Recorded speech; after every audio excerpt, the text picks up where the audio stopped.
the recording and हम लोग, हाँ स्क्रीन दिख रही है ना आप सबको अब? हाँ भैया।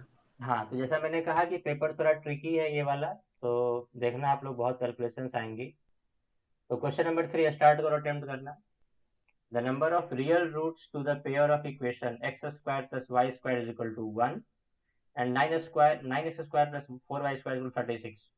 दो इक्वेशन दे रखी है, आपको इसके कितने रियल रूट्स होंगे इस दोनों पेयर ऑफ इक्वेशन के, आपको वो निकालना है। Start solving, you have 2 minutes।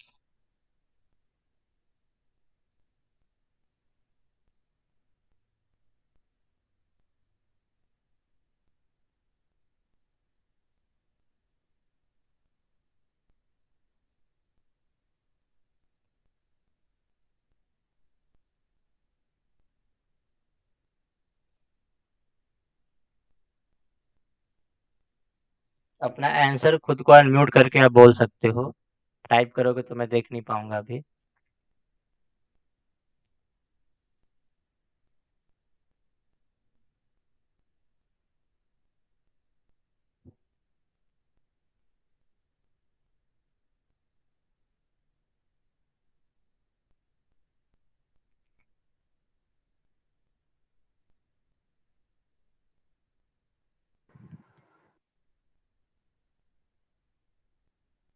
Yes, any answers?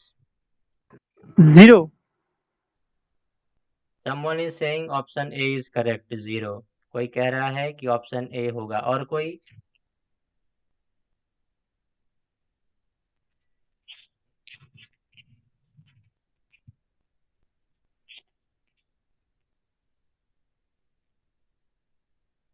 B C D वाले कोई नहीं है?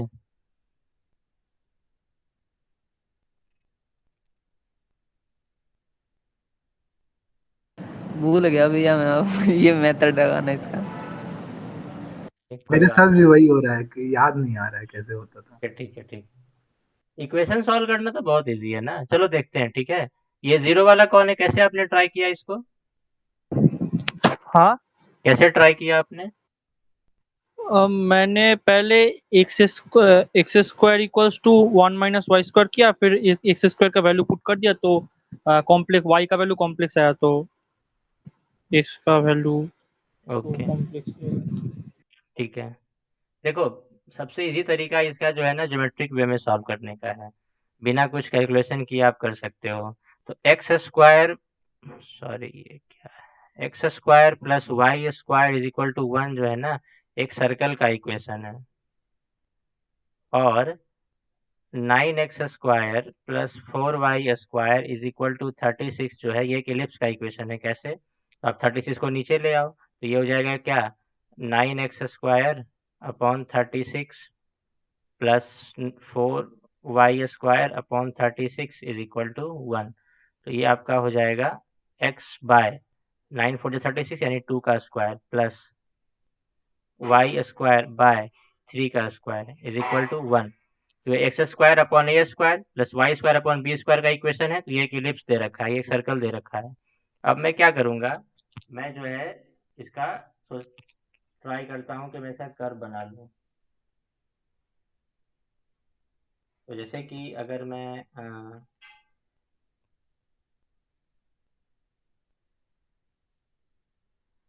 अगर इसको प्लॉट करूँ सर्कल को,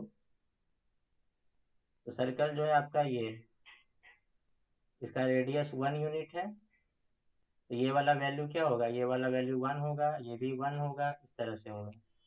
और ये जो इलिप्स है, अगर अब हम इलिप्स को प्लॉट करें इस पे, तो देखो इलिप्स में एक्स कोऑर्डिनेट जो है 2 है, एक्स के लिए 2 है और वाई के लिए 3 है, तो ये इलोंगेटेड इलिप्स है। इलोंगेटेड मतलब अलोंग वाई एक्सिस होगा ये, ठीक है। तो यहाँ वैल्यू कहीं 2 के आसपास जाएगी, सॉरी ये वैल्यू आपकी जो है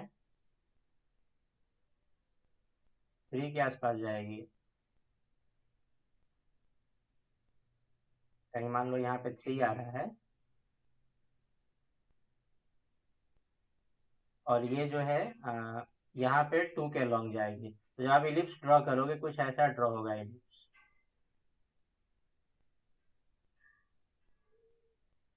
कुछ ऐसा ड्रॉ होगा। तो आपको दोनों में कोई कॉमन पॉइंट दिख रहा है, नहीं दिख रहा है? है ना। तो आपका सॉल्यूशन क्या होगा, आपका सॉल्यूशन यहाँ पे कोई सॉल्यूशन नहीं, जीरो सॉल्यूशन, कोई रियल सॉल्यूशन नहीं मिलेगा। और जैसा उस लड़के ने किया है, कैसे किया आपने, आपने यहाँ से y square is equal to लिख लिया 1 - x²। एक तरीका तो ये, इसे तुरंत आंसर मिल गया, option A is the correct answer. Believe करो इतना लिखना भी नहीं पड़ता एग्जाम में, अगर आपको अच्छे से पता है, हैबिट आपकी है, तो इस तरह से आप तुरंत आंसर ले आओगे। यहाँ पे देखो, ऐसा लिख लिया हमने इसको, और इस वाले इक्वेशन में पुट कर दिया सेकंड वाले इक्वेशन में, तो ये हो जाएगा 9x² +4 × 1 - x² is equal to 36। इसको आप सॉल्व कर लेना, ठीक है। और यहाँ से x निकाल के देखना क्या आ रहा है, या आप जो है x नहीं, यहाँ पे y निकाल के देख लेना क्या आ रहा है। तो दोनों से आप निकाल के देखना, ये कॉम्प्लेक्स नंबर आ रहा होगा, मतलब कोई रियल सॉल्यूशन इसका एग्जिस्ट नहीं करेगा। क्लियर है ना इतना, कि और कोई डाउट है इसमें? तो जब मैं कहता हूँ ग्राफ वगैरह अच्छे से पता रखने के लिए, तो मेरा मतलब यही होता है कि आप कोई भी क्वेश्चन ना जहाँ पे आपको ग्राफ आता है और ग्राफ से करने की हैबिट है, तो बहुत जल्दी जल्दी क्वेश्चन सॉल्व कर सकते हैं। कोई डाउट है किसी को? हाँ ना, बोल दो जल्दी से, क्योंकि बहुत सारे क्वेश्चन है और बहुत लंबी लंबी क्वेश्चन है, जल्दी जल्दी करना होगा। भैया x² तो 32/5 आएगा, उसके बाद क्या करना होगा? 32/5 आएगा, उसके बाद फिर y निकाल के देखो क्या आता है। तो y अगर रियल, y का भी ऐसा नंबर अगर वैल्यू आया तो y तब क्या नेगेटिव होगा? आएगा, y² देखो नेगेटिव। x कितना आ रहा है, x कितना आ रहा है आपका बताओ। x² आ रहा है 32/5। x इज इक्वल टू क्या हो जाएगा, √32/5, हाँ। प्लस माइनस में। अब प्लस माइनस अब y² क्या हो जाएगा, 1। 1 माइनस प्लस माइनस √32/5। स्क्वायर है ना, ये स्क्वायर ओ है, तो ये मतलब 32/5, एक 1 माइनस 32/5। एक नेगेटिव नंबर आएगा, -27/5। तो क्या आप यहाँ से हाँ, अंडर रूट निकाल सकते हो नेगेटिव नंबर का, कोई रियल सोल्यूशन मिलेगा, नहीं मिलेगा आपको, तब इसलिए आई यहाँ, आ जाएगा, इमेजिनरी आई आ जाएगा। तो ये नो रियल सॉल्यूशन। अच्छा अच्छा, मतलब दोनों ओ अच्छा, ठीक है भैया। चलो क्वेश्चन नंबर 5 ट्राई करो, एक डेफिनेट इंटीग्रल निकालना है, dx/1 + cos x। ज्यादा टाइम मत लगाना, 2 मिनट्स में करो। 3:13 हुआ, 3:15 पे हम लोग इसको ट्राई करेंगे।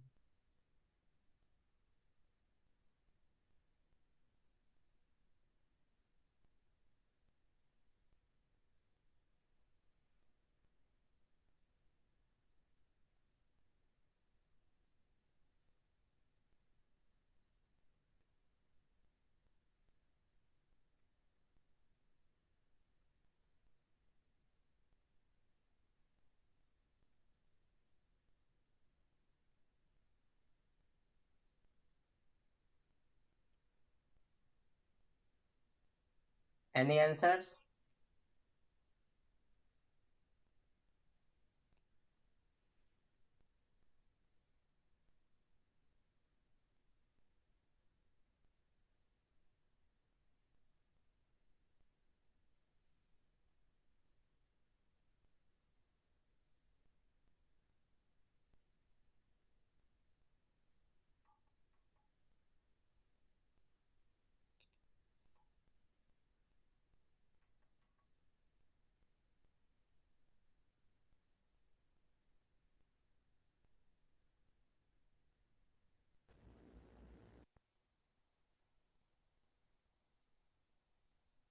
कोई अनम्यूट करके कुछ बोल रहा है क्या?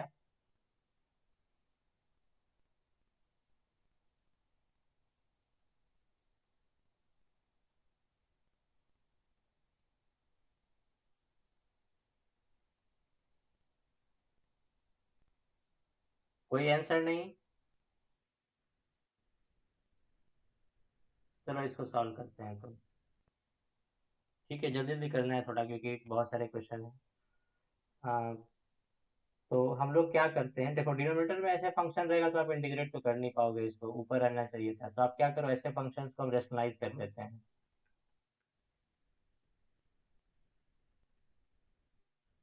तो रेशनलाइज करके हम लोग क्या करेंगे, इसका आंसर निकालने की कोशिश करेंगे, और यहाँ पे लिमिट पुट कर देना जो भी है। ये हो जाएगा आपका 1 - cos x upon 1 minus cos square x, और ये हो जाएगा आपका 1 माइनस कॉस एक्स अपॉन ये साइन स्क्वायर एक्स। तो ये क्या बन जाएगा, ये बन जाएगा cosec square x minus cos by sine क्या होता है, कॉट होता है, कॉट एक्स। और ये हो, सॉरी थोड़ा सा यहाँ पे स्पेस दे दो।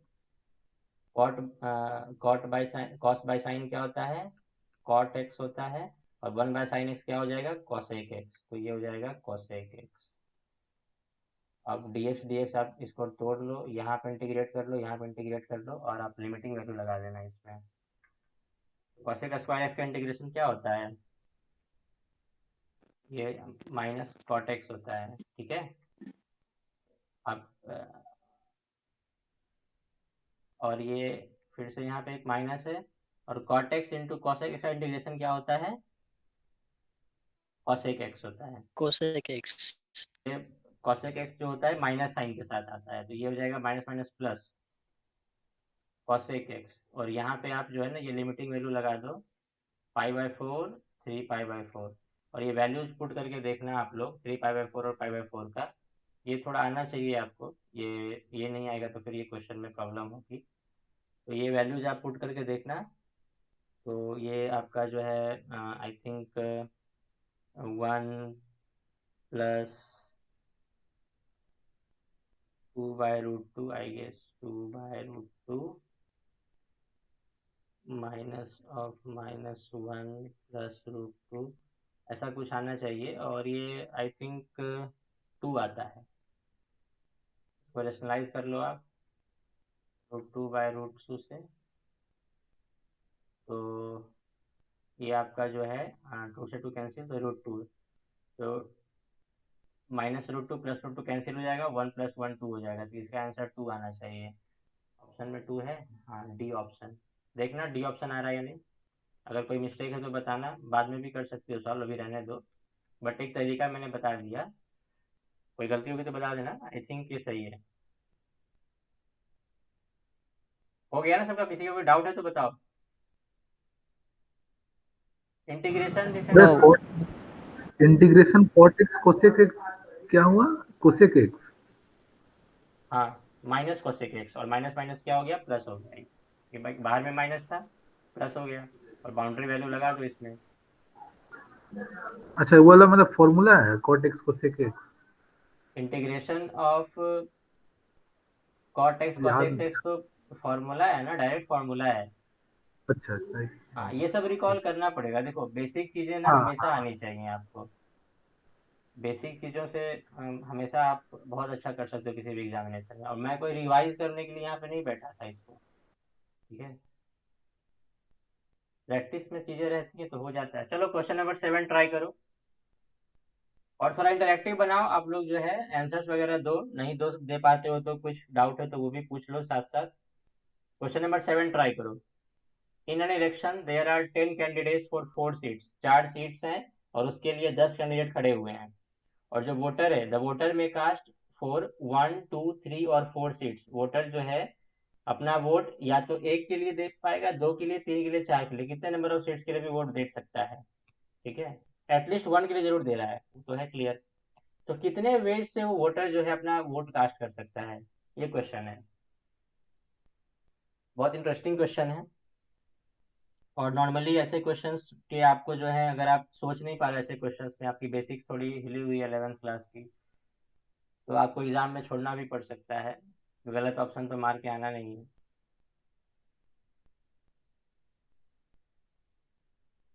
क्वेश्चन नंबर 7 करो।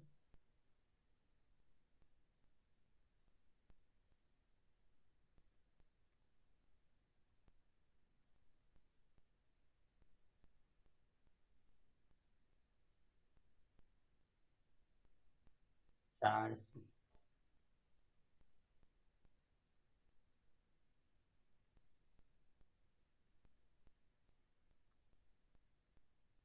And 10 candidate.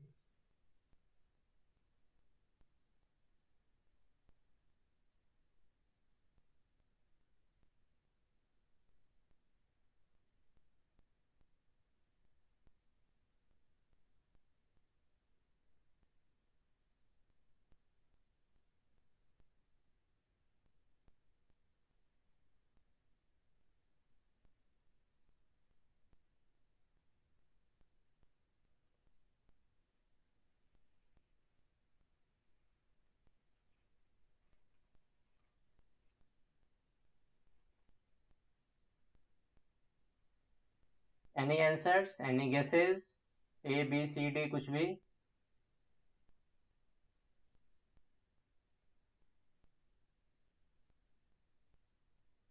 बताओ। 1 more minute.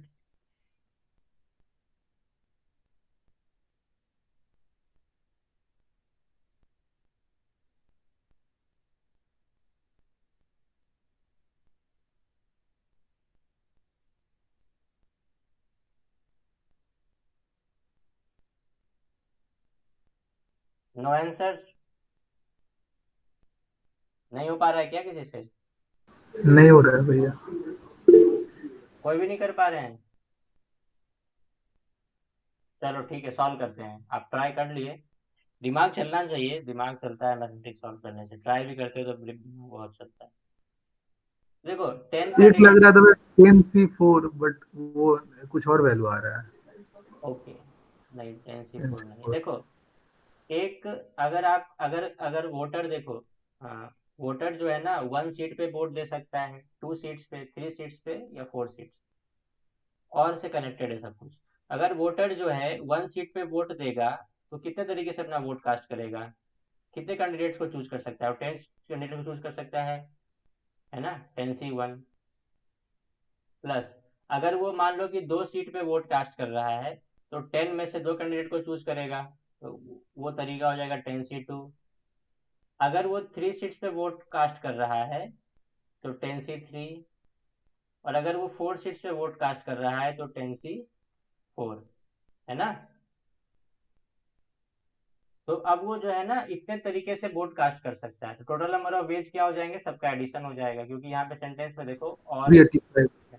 हाँ, 385 हो रहा है टोटल। ये देखना ये 385 आएगा। ये 10 प्लस, देखो 10 × 9/2 प्लस 10 × 9 × 8/3 × 2 प्लस 10 × 9 × 8 × 7/4 × 3 × 2। आप इसे कर लो इसको, तो ये रहने दो, इससे काट। और ये तो कितना हो जाएगा ये? 10 + 45 प्लस 4 3 12, और इंटू 10 120 प्लस, और ये कितना हो जाएगा 7 × 3 21 210। 210 सबको ऐड करो, ये आई थिंक 385 आ रहा है। तो ऑप्शन कौन सा सही है? सी ना? Option C is the correct answer.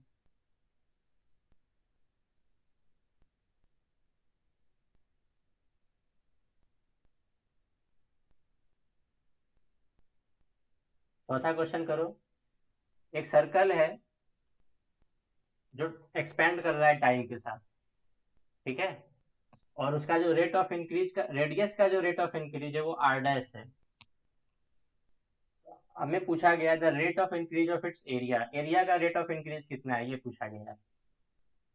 Simple है, बहुत ज्यादा कॉम्प्लिकेटेड नहीं क्वेश्चन है, सिंपल क्वेश्चन है, करो हो जाएगा।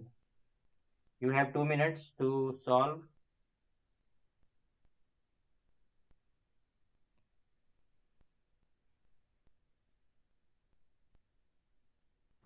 Option D.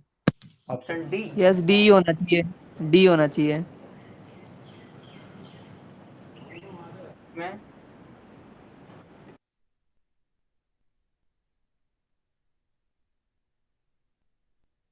कोई नहीं है एबीसीडी वाले? एबीसी वाले कोई है?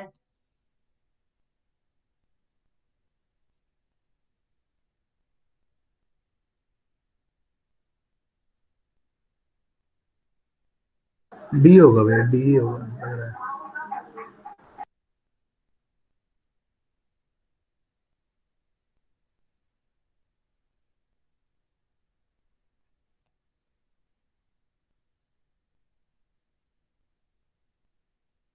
चलो इसको ट्राई करते हैं तब। जो नहीं कर पाए वो देखो, जो कर पाए वो सही बता रहे हो, इसका आंसर जो है डी ही है।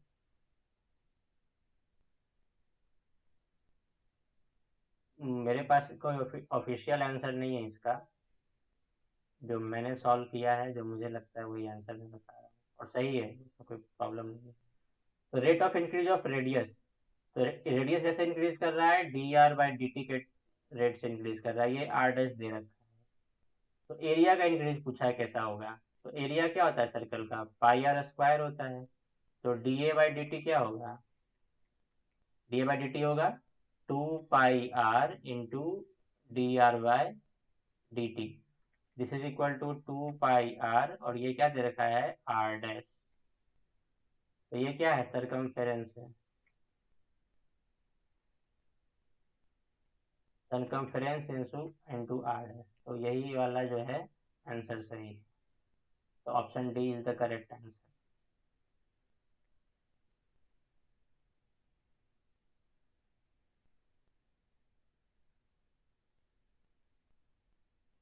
क्वेश्चन नंबर 9 ट्राई करो। A solid cylinder with diameter 3 centimeter and height 10 centimeter is flattened into circular disc. एक सॉलिड सिलेंडर है जिसका डायमीटर 3 सेंटीमीटर है और हाइट 10 सेंटीमीटर है। इसको हमने फ्लैट कर दिया, ठीक है, और फ्लैट करके एक सर्कुलर डिस्क बना दिया जिसका डायमीटर 30 सेंटीमीटर है। तो इसकी थिकनेस जो है क्या होगी ये निकालना है। ऑब्वियसली बात, थिकनेस घट जाएगी, तो थिकनेस घट जाएगी तो क्या होगा आंसर बताओ, 9 number.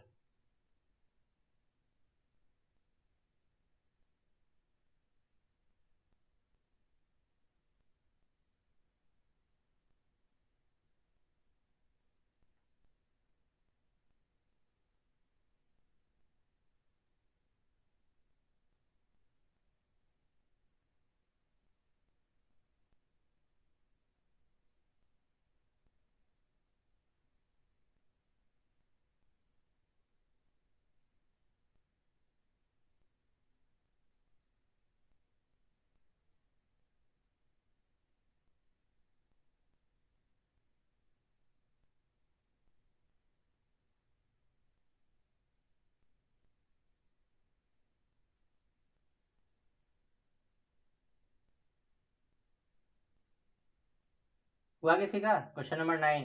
Any answers, A B C D कुछ भी?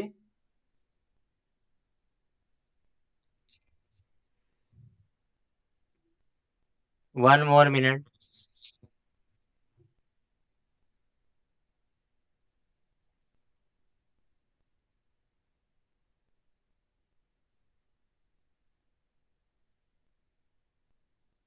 जब आप असाइनमेंट करना तो आप जो है ना टाइमर ऑन करके जो है सारे क्वेश्चन अटेम्प्ट करना, ठीक है, टाइमर ऑन करके सारे क्वेश्चन अटेम्प्ट करना, उसके बाद फिर उसको सॉल्व करना। फिर जब सारे अटेम्प्ट कर लो, टाइमर बंद, जितना आपसे हो पाए उतना अटेम्प्ट कर लो, फिर आप जो है ना देखो कि कितना टाइम लगा, आप कितना क्वेश्चन सही कर पाए, मतलब कितना क्वेश्चन कर पाए। एंड जो नहीं हो पाए उसका आप सॉल्यूशन बाद में खोजो, बुक से देखो, अगर कोई फार्मूला नहीं आता तो बुक से देख लो, अगर कोई कॉन्सेप्ट आपको नहीं पता था गूगल से सर्च कर लो, और फिर उस क्वेश्चन को सॉल्व करो, ठीक है, और सारा सॉल्यूशन का कंपाइल करके मुझे जो है अपलोड कर देना मेरे असाइनमेंट वाले फॉर्म में। Anyways, let's solve this question number 9। कोई आंसर नहीं आ रहा, सिंपल सा क्वेश्चन है यार, बताओ आंसर।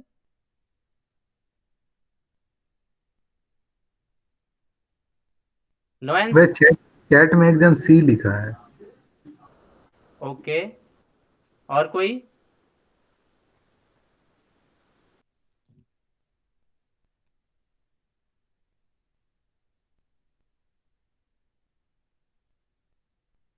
कोई भी नहीं? तुम्हारा नहीं आ रहा है अविनाश? भैया नहीं अंदाजा लग रखते हैं किस फॉर्मूला से वह कैसे बना है। यार ठीक है, रहने दो। अंदाजा ही नहीं लग रहा कैसे होगा। ओके ओके ओके, ठीक है, मैं बात बता रहा हूँ। एक जन बी भी बोला है भैया। नहीं बी। नहीं नहीं, चलो इसको सॉल्व करते हैं। ठीक है भैया।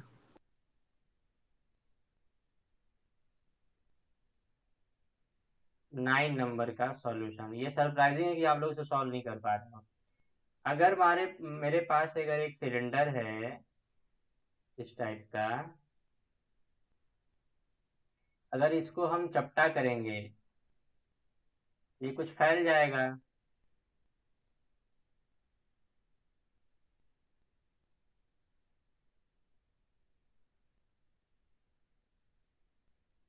कुछ ऐसा हो जाएगा, इसका डायमीटर इंक्रीज कर जाएगा और इसका थिकनेस, थिकनेस मतलब हाइट, इसका क्या होगा, घट जाएगा। तो मान लो यहाँ पे हाइट h1 है तो यहाँ पे हाइट कुछ h2 हो जाएगा समथिंग, है ना। लेकिन क्या सेम रहेगा, दोनों केस में वॉल्यूम सेम रहेगा क्योंकि आपने शेप को कम कर दिया है, उसके शेप को चेंज किया है, वॉल्यूम तो कांस्टेंट है उसका। तो दोनों के वॉल्यूम को आप इक्वलाइज कर दो।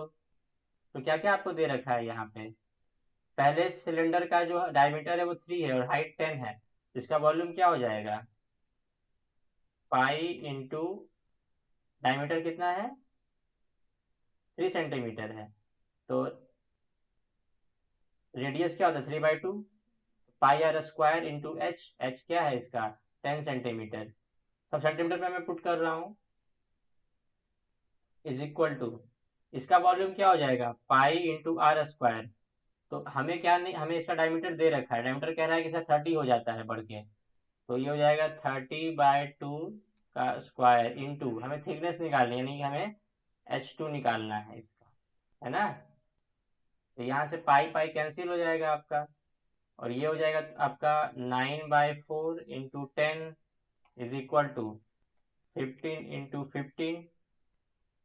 इंटू h2, और यहाँ से h2 निकाल दो, हो जाएगा 9 × 10/4 इंटू 15 तो ये 3 से लगाओ 3 टाइम्स, ये 5 टाइम्स, 3 से लगेगा ये 5 टाइम्स, और 5 2 ज़ा 10, 2 2 ज़ा 4, ये आ गया 1/10 सेंटीमीटर, क्योंकि सारे यूनिट्स किस में थे, सेंटीमीटर में थे, यूनिट का बड़ा ध्यान रखना आप लोग। तो ये हो जाएगा 0.1 सेंटीमीटर और दिस इज 1 मिलीमीटर। तो कौन सा ऑप्शन सही है, ऑप्शन सी सही है, जिसका भी ऑप्शन सी आया था वो सही है। सिंपल सा क्वेश्चन था, इसमें नहीं सोच पा रहे हो तो ऐसे सोचो। कोई डाउट है किसी को तो पूछ लो।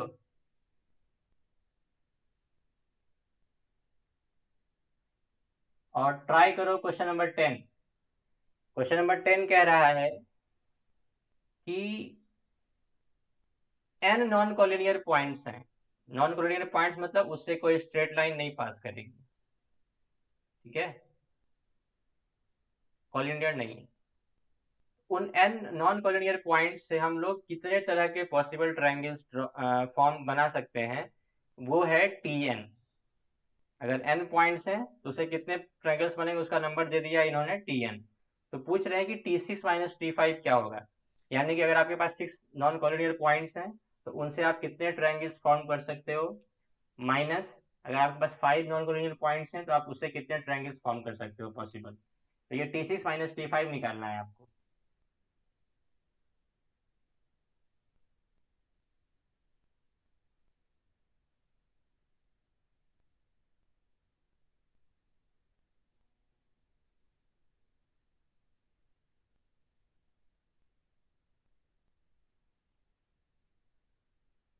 दस होगा क्या answer, option A. Option A, okay. और कोई,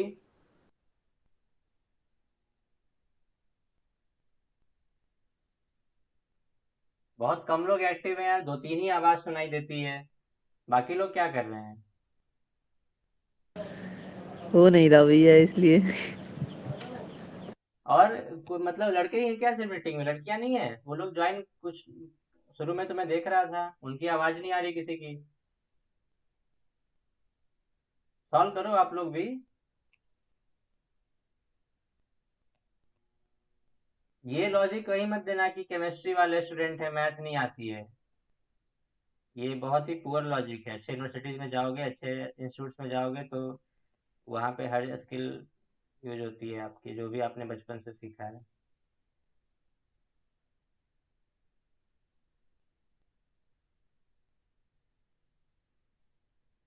क्वेश्चन नंबर 10,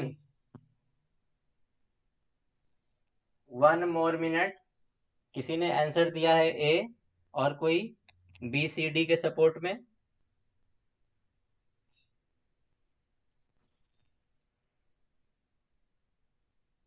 एनीवन?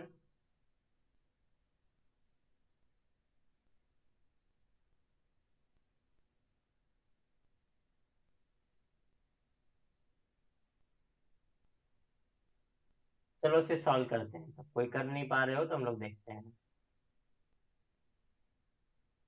ऐसे अगर नहीं भी हो पा रहा है ना, थोड़ा बोल दो कि नहीं हो पा रहा है, पता चला मैं मीटिंग से बाहर चला गया, मुझे मालूम ही नहीं।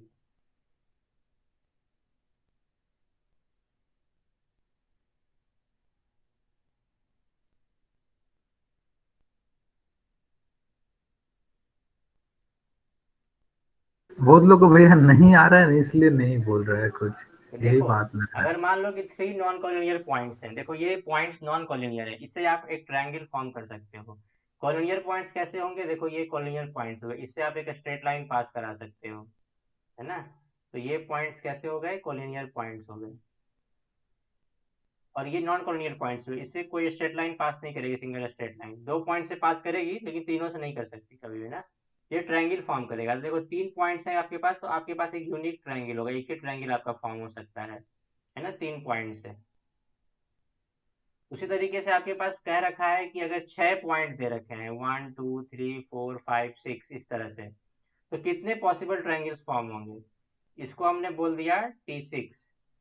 और अगर आपके पास इसी तरह से आपके पास 5 पॉइंट्स हैं, तो कितने ट्रायंगल फॉर्म करेंगे? देखो, ट्रायंगल फॉर्म करने के लिए हमें 3 पॉइंट्स लेने हैं, तो आपको यहाँ पे क्या यूज करना पड़ेगा? कॉम्बिनेशन यूज करना पड़ेगा। इस 6 पॉइंट से आप 3 3 पॉइंट का कॉम्बिनेशन बना रहे हो, तो 3 3 पॉइंट का कॉम्बिनेशन बना रहे हो, यानी कि आप क्या कर रहे हो? 6C3 minus 6C5। देखो क्वेश्चन कोई कॉम्प्लिकेटेड नहीं है, जिसको आ रहा है वो 10 सेकेंड में 20 सेकेंड में आंसर ले आएगा। तो ये हो जाएगा आपका 6 × 5 × 4 बाय 3 × 2 × 1 माइनस 6, सॉरी यहाँ पे 3, है। भाई नेक्स्ट वाला 5C3 होगा ना? 5 से वो थोड़ा उल्टा लिखा गया, 5 6 5C3। तो ये हो जाएगा आपका 5 × 3 क्या हो रहा है, सॉरी, 5 × 4 × 3 अपॉन 3 × 2। तो ये 3 से ये कैंसिल हो जाएगा, 2 टाइम्स, 2 से 2 कैंसिल हो गया, और आपके पास यहाँ पे आ गया 20 माइनस, यहाँ पे 3 से 3 कैंसिल, 2 से 2 टाइम्स कैंसिल ये, और ये आ गया 10, और ये आंसर आ जाएगा 10। तो ऑप्शन एक आ रहा था ना आंसर। हाँ भैया। तो देखो, अगर आप सोच पा रहे हो तो क्वेश्चन बहुत छोटा सा है, लेकिन अगर आप सोच नहीं पा रहे हो तो क्वेश्चन आपसे नहीं हो रहा है, सिंपल सी बात। इसलिए अपनी थिंकिंग कैपेसिटी थोड़ी इंक्रीज करो, और एक बार ये कैपेसिटी इंक्रीज हो गई तो आप ये काम जो है ना किसी भी सब्जेक्ट में कर सकते हो, किसी भी टॉपिक को पढ़ने में कर सकते हो। Math is a boon for science.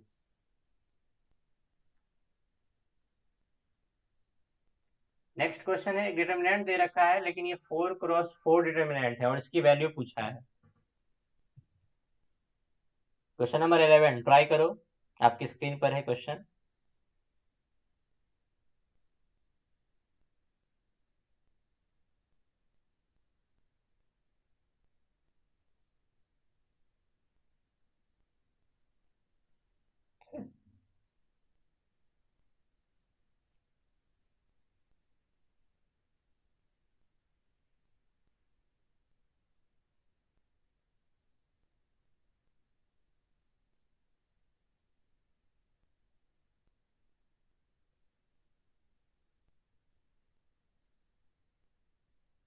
हो गया? एनी आंसर ABCD में से कुछ?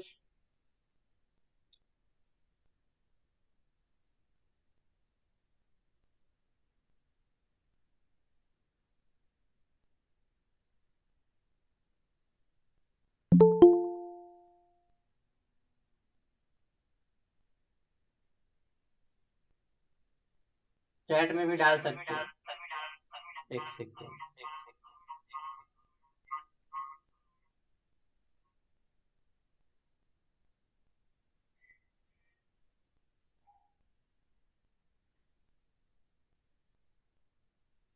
कोई आंसर?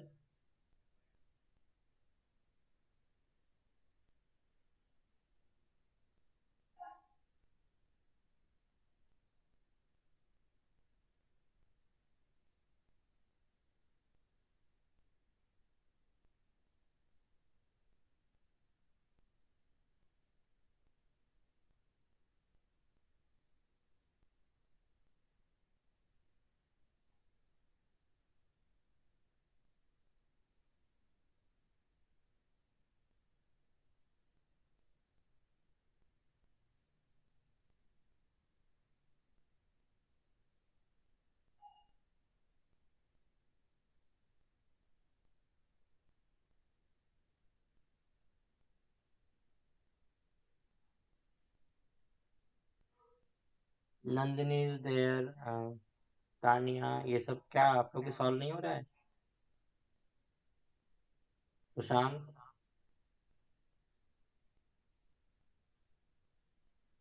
उफ,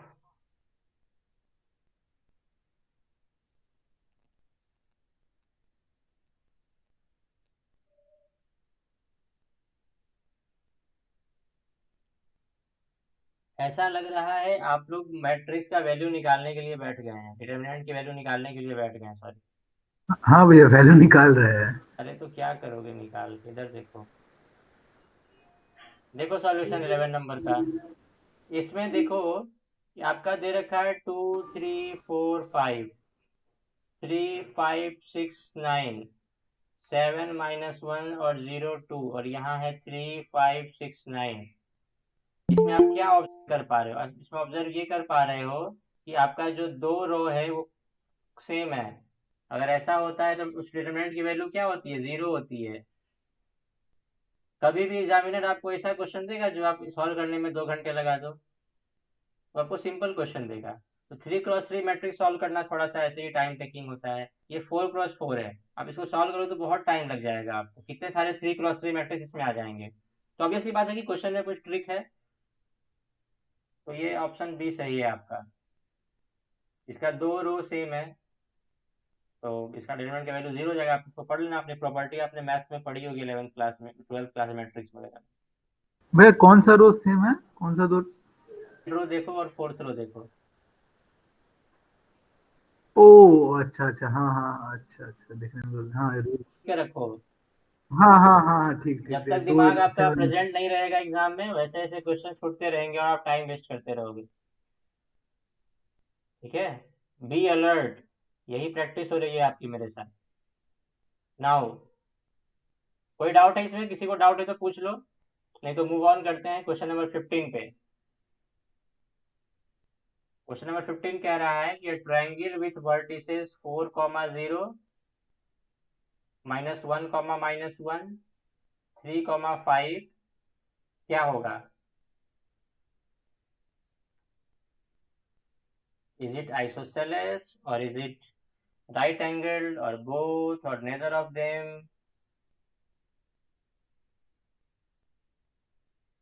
or any one of them? What is it?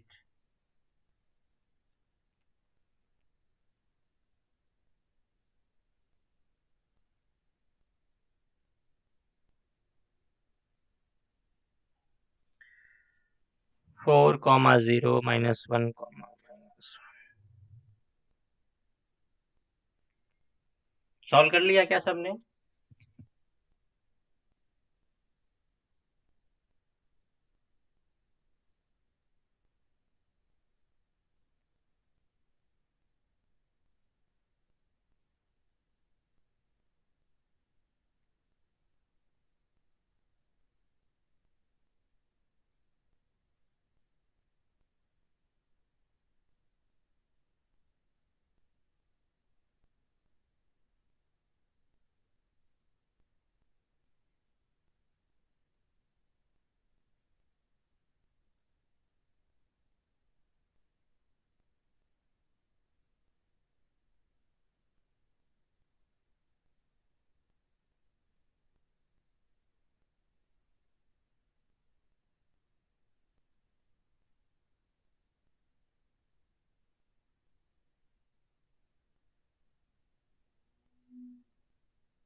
वह ए लग रहा है।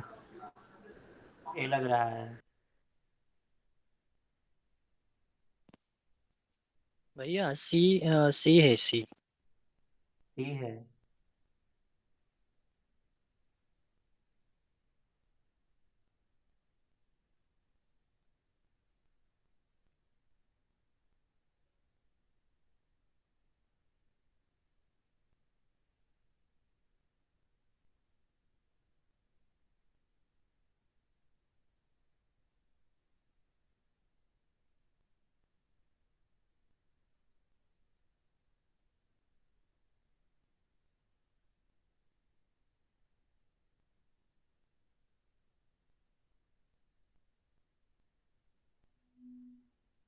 ऐसे कुछ ड्रॉ करके देखना एग्जाम में, ठीक है, उससे पता चल जाता है कई बार।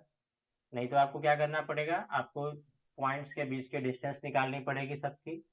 तो जैसे कि आपने अगर मान लो कि ये जो है ये है, मान लो ये बी है और ये सी है। तो ऐसे आप अगर ए बी निकाल लो तो क्या आ जाएगा, ए बी आ जाएगा आपका, निकाल के देखना। ये distance under root distance formula के यहाँ पे एप्लीकेशन करो, हो जाएगा 4+1 का स्क्वायर प्लस 1 का square, this is 26 under root 26। ऐसे ही आप जो है ए सी निकालो, ए सी क्या हो जाएगा, अंडर रूट 3+1 का स्क्वायर प्लस 5+1 का square, this is under root 52, 4 16 या, and this is B C. B C क्या हो जाएगा, 3+1 का स्क्वायर प्लस 5+1 का स्क्वायर। कुछ मिस्टेक हुई क्या, ए सी निकालने में मिस्टेक, सॉरी, ये बी सी है, ए सी निकालते हैं यहाँ पे। तो ये हो जाएगा आपका 4-3 का स्क्वायर प्लस 5 का स्क्वायर, ये अंडर रूट 26 आ जाएगा। देखो A B square plus A C square करोगे तो क्या आ जाएगा, बी सी स्क्वायर आ जाएगा। तो राइट एंगल ट्रायंगल की प्रॉपर्टी फॉलो हो रही है, और A B is equal to A C है ही, है ना। तो आइसोसेलेस भी है और राइट एंगल भी है। Option C is the correct answer. कभी देख के मत सोचो कि क्या हो सकता है, एक बार फिगर बना के देखो, कई बार फिगर ही सिंपल बन जाता है। नहीं तो आप जो है ना फिर डिस्टेंस फार्मूला वगैरह यूज करो, और इसमें कुछ कॉन्सेप्ट तो है नहीं। फिर भी किसी को कोई डाउट है तो पूछ लो, ओके। नहीं तो नेक्स्ट क्वेश्चन पे चलते हैं। ट्राई करो क्वेश्चन नंबर 16 सारे लोग। आज लोग फॉर्म में नहीं दिख रहे हैं, बहुत कम आंसर मिल रहा है सुनने को, आउट ऑफ फॉर्म चल रहे हैं सब। क्वेश्चन नंबर 16 ट्राई करो।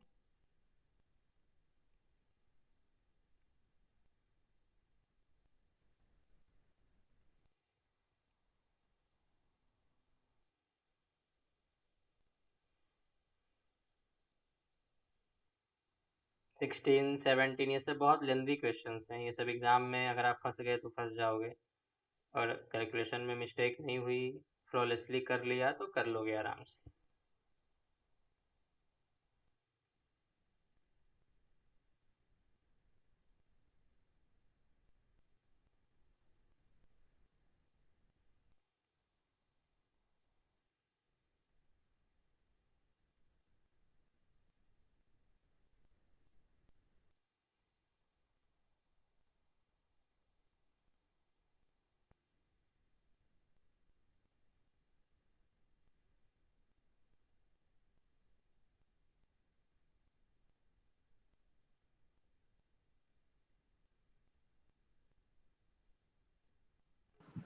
Option A. Option A, someone is saying option A, और कोई आंसर, बी सी डी के सिंपैथी के साथ सिंपैथी रखने वाले लोग। आंसर्स बताओ।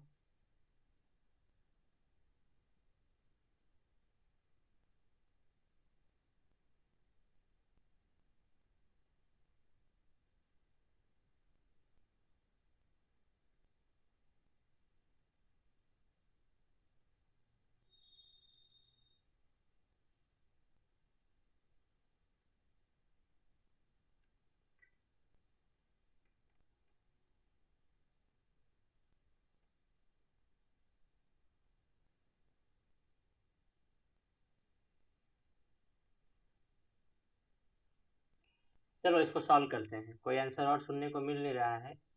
ए is the correct answer I think. एक बार सॉल्व करते हैं इसको।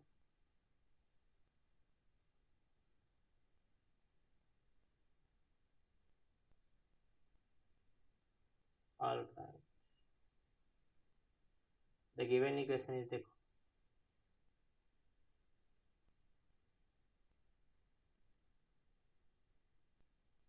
तो देखो आपने जो है ना, ऐसे क्वेश्चन में आपको दिख नहीं रहा है कि सर्कल का इक्वेशन है कि किसका इक्वेशन है या फिर पैराबोला है, इसका सेंटर रेडियस क्या है। तो एक कॉन्सेप्ट ही है, सीख लो इसको। बहुत दिन से आपने नहीं पढ़ा होगा, या कुछ लोग इसको 11th में भी नहीं पढ़ते। तो हमारे पास क्या लिखा हुआ है 60 नंबर में,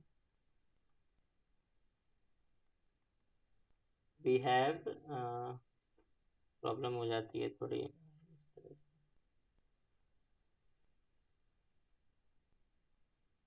इक्वेशन बोलो कोई, क्या है, x square plus, 2x square plus 2y square हाँ, minus 4x 4x plus y plus y plus 1 equal to 0। Plus 1 is equal to 0। सबसे पहले क्या करो ना, 0। इसको 2 से डिवाइड करो। 2 से डिवाइड करेंगे तो क्या हो जाएगा, x square plus Y square minus 2x plus 1/2y plus 1/2 is equal to 0। फिर क्या करो, आप जो है ना कंप्लीटिंग स्क्वायर मेथड का तरीका यूज करो। तो ये हो जाएगा x square minus 2 times x into 1 है यहाँ पे। तो यहाँ पे आप क्या करो, प्लस 1 का स्क्वायर कर दो और माइनस 1 का स्क्वायर कर दो, ठीक है। अब आगे बढ़ते हैं, प्लस वाई स्क्वायर और यहाँ पे प्लस 1/2y है, तो यहाँ पे 2 से मल्टीप्लाई करो और 2 से डिवाइड करो, तो ये हो जाएगा 1/4y, है ना। तो ये 2ab होता है, तो 2ab, तो a तो आपका ये है y, b है आपका 1/4, तो आप यहाँ पे 1/4 का स्क्वायर लिखो और यहाँ 1/4 का स्क्वायर माइनस कर दो। कोई चेंज नहीं किया हमने। Plus 1/2 is equal to 0। अब हम क्या करेंगे, इसके बदले क्या लिखेंगे, x माइनस 1 का whole square plus y plus 1/4 का होल स्क्वायर इसके बदले। और ये जो है ना बाकी टर्म्स जो है आप जो है उस साइड भेज दो। तो ये आपका जो -1 स्क्वायर है और ये सब उस साइड भेज दो। तो क्या हो जाएगा, ये उधर जाएगा 1 आ जाएगा, 1 प्लस 1/16, है ना, और माइनस 1/2। तो आप ये कैलकुलेट करो। तो यहाँ पे मैं इसको मान लो 8 कर देता हूँ और इसको जो है 16 कर देता हूँ। ये हो जाएगा आपका -7/16। तो 1 -7/16 यानी कि ये हो जाएगा 9/16। यानी आपका इक्वेशन क्या बन गया, x माइनस 1 का whole square plus y plus 1/4 का whole square is equal to 3/4 का होल स्क्वायर। अब ये सर्कल का इक्वेशन है। अब आपको पता नहीं चल रहा, मैंने एक ही एग्जांपल दिया सर्कल के इक्वेशन का, x square plus Y square is equal to a square का। तो देखो ये सर्कल जो होता है ना, ये जो होता है इसका सेंटर जो होता है ऑरिजिन पे होता है। और अगर आप सर्कल को शिफ्ट करते हो ऑरिजिन से, जैसे कि आप जो है सर्कल को मान लो कि अगर आपने एक्स की तरफ शिफ्ट किया, तो ये जो जितना ये जो वैल्यू है मान लो ये x1 है, सर्कल का इक्वेशन में क्या हो जाएगा, x माइनस x1 का whole square plus Y square is equal to a square हो जाएगा, जो भी रेडियस होगी इसकी।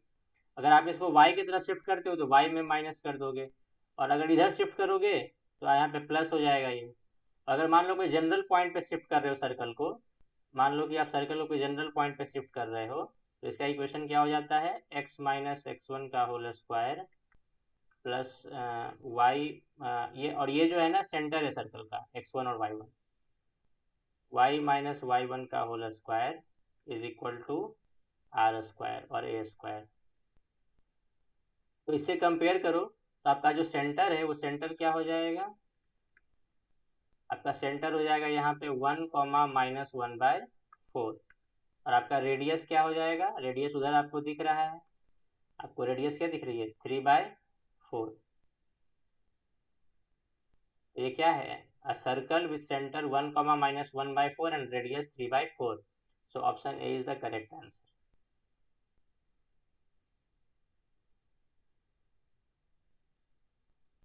अब ये क्वेश्चन नंबर 17 ट्राई, कोई दिक्कत है इसमें तो बताओ।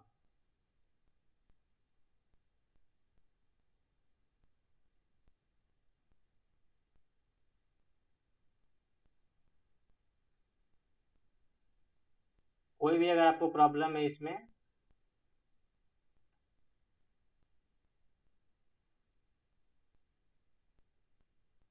तो आप बता सकते हो।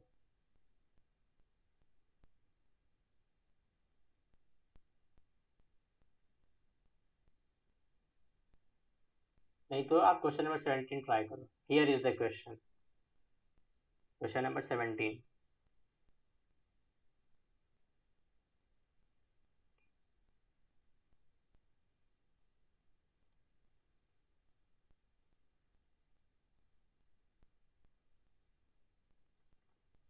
ज़्यादा टाइम मत लेना क्योंकि बहुत सारे क्वेश्चन बच रहे हैं अभी भी,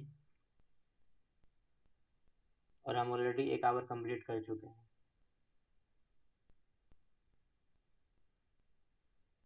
सब लोग मीटिंग में हो ना?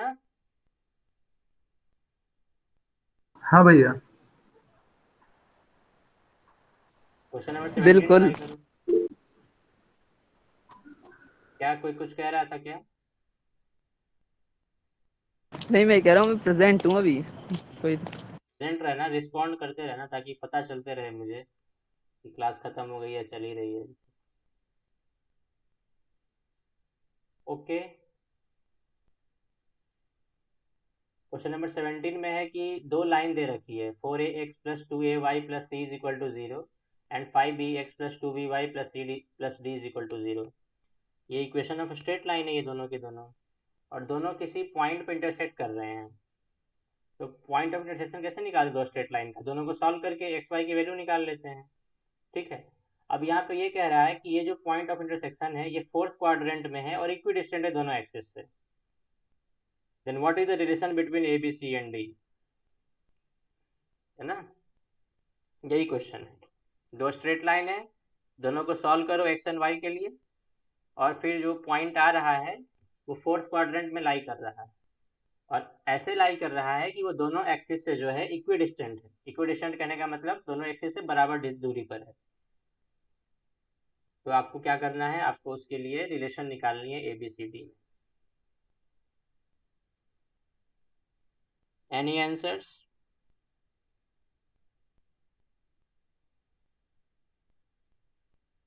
इसको सॉल्व करने में थोड़ा टाइम लगेगा, इसलिए मैं कह रहा था कि क्वेश्चन इस बार के थोड़े ट्रिकी हैं, थोड़े लेंदी पड़ जा रहे हैं सॉल्यूशंस के टर्म में। जैसे ये वाला क्वेश्चन था, अगर आपको ये स्टैंडर्ड इक्वेशन ऑफ सर्कल पता है तो आप ये तुरंत कर लेते ये वाला क्वेश्चन, लेकिन नहीं पता है तो आपको इस तरह से कंप्लीटिंग स्क्वायर करना पड़ता है ना। तो मैंने आपको सिंपल मुझे लग रहा है भैया कि मुझे अपनी बीएससी की जो सॉलिड स्टेट मैथ की बुक है उसका पहला चैप्टर करना पड़ेगा रिवाइज, ये उसी के ही क्वेश्चन है। प्रॉब्लम नहीं है आपका, है तो मैथमेटिक्स ना, है तो मैथमेटिक्स ही।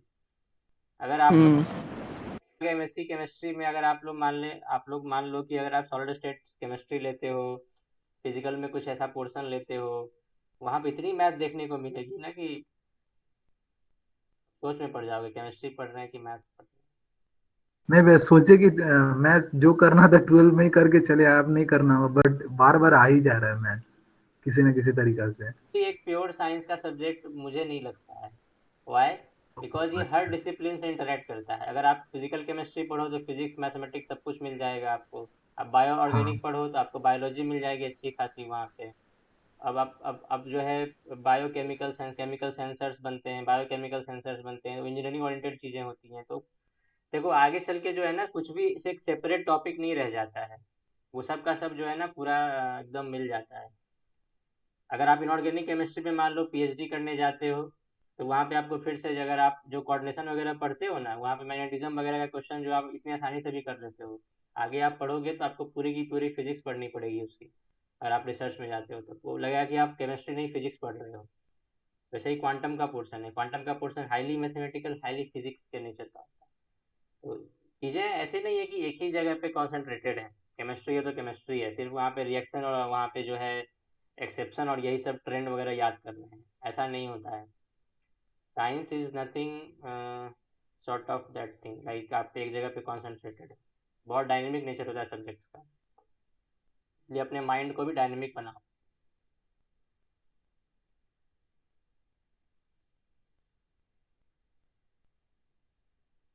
क्वेश्चन नंबर 17, अगर किसी का नहीं हो रहा है तो देखो हम ट्राई करते हैं, क्योंकि अब ज़्यादा टाइम नहीं दे सकता मैं, द रीज़न बिंग काफ़ी क्वेश्चन हैं।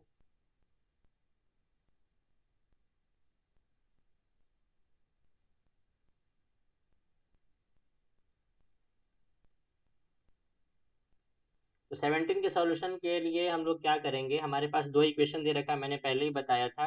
एक इक्वेशन दे रखा है आपका 4abx, सॉरी 4abx नहीं है, I think 4ax। 4ax plus 2ay, हाँ, हाँ, और plus 2ay plus c equal to 0, और दूसरा इक्वेशन क्या, दूसरा इक्वेशन है plus c 5 5bx 5bx। bx plus 2by हाँ, plus, plus d equal to 0। ठीक है। देखो क्या करो, आप क्या करो ना, इस इक्वेशन को क्या करो, आप b से मल्टीप्लाई करो, और इस इक्वेशन को आप जो है ना a से मल्टीप्लाई करो, और फिर सॉल्व करो। ये हो जाएगा आपका 4abx plus 2aby plus bc is equal to 0, and ये हो जाएगा 5abx plus 2aby plus ad is equal to 0। तो आप ये सब्ट्रैक्ट कर दो इसको, ये तो कैंसिल हो जाएगा, ये हो जाएगा minus abx is equal to,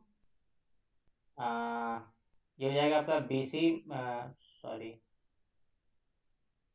plus bc minus ad is equal to 0। This implies x क्या हो जाएगा आपका, bc minus ad by ab। तो ये आप ये हो जाएगा, ये आपका c by a minus d by b, ये x आ गया आपका। ऐसे ही क्या करो, आप y निकाल लो, तो y निकाल लो x को पुट करके किसी इक्वेशन में। तो ऐसे आप पुट करके निकालोगे तो देखो 2ay जो है ये इक्वल टू है माइनस सी माइनस 4ax, और इसमें x की वैल्यू पुट कर दो, तो minus C minus 4 into C by A minus D by B. तो ये जो है आपका आ जाएगा, this implies y is equal to, ये आपका हो जाएगा, जो करके देखना,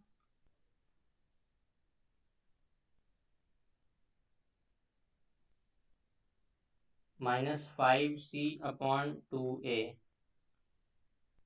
है ना, यहाँ से कर लो,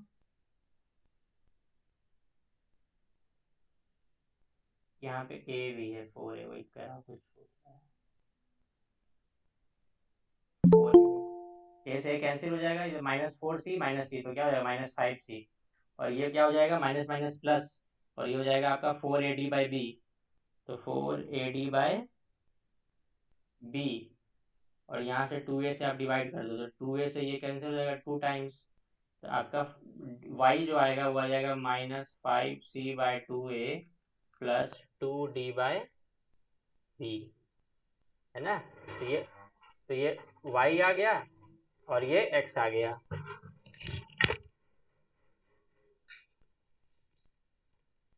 ठीक है, अब कह रहा है कि ये जो पॉइंट है, ये जो पॉइंट x, y है, ये यहाँ पे लाई कर रहा है, इस क्वाड्रेंट में लाई कर रहा है, और दोनों एक्सिस से क्या है, इक्वी डिस्टेंट है, मतलब इसका इंटरसेप्ट इक्वल है। तो यहाँ पे कोई भी पॉइंट किस तरह का होगा, x, y के फॉर्म का होगा।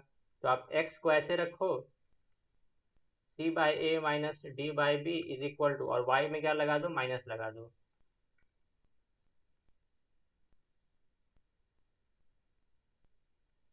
क्योंकि ये इस, अब देखो कोऑर्डिनेट्स बराबर होंगे, अगर कोई पॉइंट, अगर मान लो कि दोनों एक्सिस से इक्वी डिस्टेंट है, जैसे कि मान लो ये लाइन है, तो y इक्वल टू एक्स पे कोई भी पॉइंट होता है, तो वो दोनों एक्सिस से क्या होता है, इक्वी डिस्टेंट होता है, यानी 1,1 2,2 3,3 इस तरीके से। तो वैसे ही अगर पॉइंट इक्वी डिस्टेंट है एक्सिसेस से, तो वो दोनों बराबर होंगे, but with a sign, depend करता है कि किस क्वाड्रेंट में है। तो ये फोर्थ क्वाड्रेंट में है, तो y कोऑर्डिनेट क्या नेगेटिव होगा इसमें, तो y कोऑर्डिनेट में नेगेटिव लगा दो, और इसको आप जो है ना, आप सॉल्व करना है, यहाँ से आपको रिलेशन मिल जाएगा। तो इसको आप सॉल्व करो, और ये आपका हो जाएगा, इसमें देखना करके, ये आपका ये आ जाएगा 3bc minus 2ad is equal to 0। ये आपका आंसर आना चाहिए। इसको आप कर लेना क्लास के बाद, अभी टाइम नहीं है तो थोड़ा सा जल्दी जल्दी कर रहे हैं। ए ऑप्शन सही है। कोई दिक्कत है इसमें किसी को any doubt?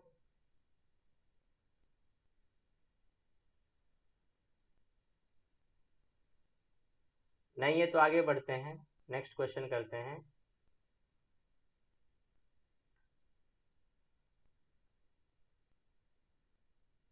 Question number 21 try करो।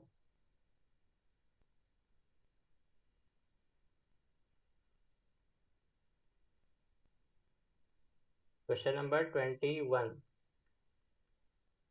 ये क्या है, बाई पार्ट्स का क्वेश्चन है, इंटीग्रेशन करना है x को ln x से। अगर मैंने रिवीजन करने के लिए दिया था, अगर आपने रिवीजन कर लिया है तो ये आप तुरंत कर दोगे।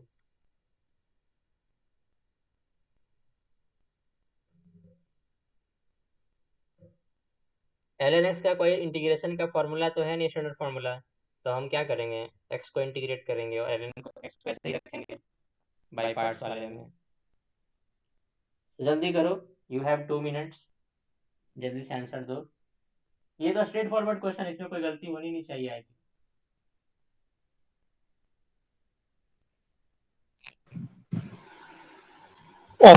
Option D. Option D, yes, option D is the correct answer.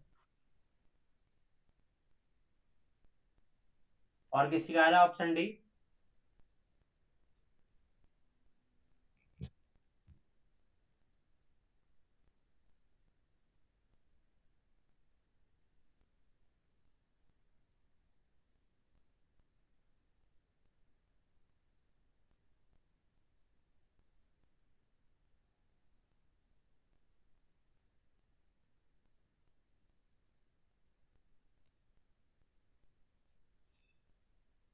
एक क्वेश्चन और है, 1 2 3 4 5 7 8 9 मोर क्वेश्चंस, क्विक क्विक, जल्दी करो। देखो नहीं कर पा रहे हो तो मैं कर देता हूँ। हम क्या करेंगे, x को इंटीग्रेट करेंगे, तो ये हो जाएगा x² बाई 2, और ln x को ऐसे ही रखेंगे, तो ये ऐसे आ गया, माइनस इंटीग्रेशन। क्या करेंगे इंटीग्रेशन में, अभी कोई बताओ कैसे बाई पार्ट्स लगाते हैं। जिसको ऐसे ही रखा उसको डिफ्रेंशिएट करो, तो ln x का डिफरेंशिएशन क्या होता है, 1/x, है ना, और फिर से इसको इंटीग्रेट कर दो, x² बाई 2 हो जाएगा, x² by 2 ln x minus x cancel हो जाएगा, तो ये जाएगा x² बाई 4 प्लस कांस्टेंट, तो यहाँ हो जाएगा x² by 2 common, ln x minus 1/2 plus constant. देखो, जिसको रखा था ऐसे ही, उसको यहाँ पे क्या करेंगे, डिफ्रेंशिएट करेंगे, तो 1/x हो गया ln x का डिफ्रेंशिएशन। और जिसको इंटीग्रेट किया था उसको दोबारा इंटीग्रेट किया, और ओवरऑल ये इंटीग्रेशन का एक साइन होता है। तो बाई पार्ट्स का फॉर्मूला रिवाइज कर लो। बाई पार्ट्स हमेशा यूज होता ही है, इसलिए इसको ध्यान में रखना। तो what do we have? Option D is the correct answer.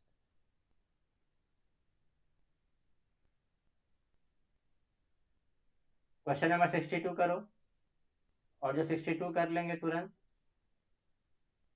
वो 66 ट्राई करना है।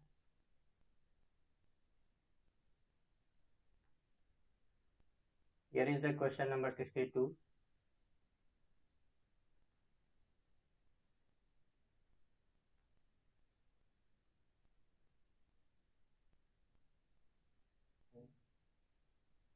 On your screen, KBC.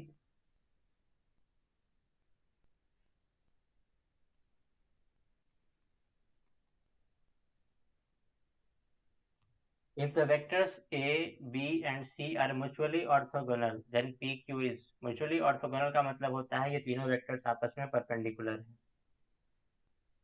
ठीक है, A, B और C आपस में क्या है? परपेंडिकुलर। जैसे कि देखो ये तीनों एक्सिस जो होते हैं आपस में परपेंडिकुलर होते हैं कार्टेशियन कोऑर्डिनेट्स के। तो उसी तरीके से A, B, C आपस में क्या परपेंडिकुलर है। तो आपको P और Q की वैल्यू निकालनी है।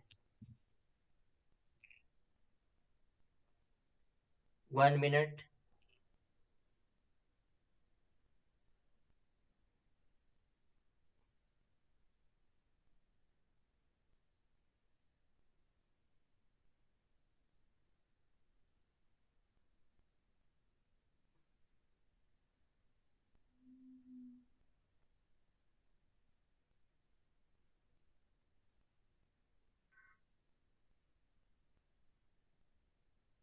हो गया किसी का? Any answers? लड़कियां आज बिल्कुल चुप हैं, कोई रिप्लाई नहीं आया है उनका, कोई आंसर नहीं आ रहा है।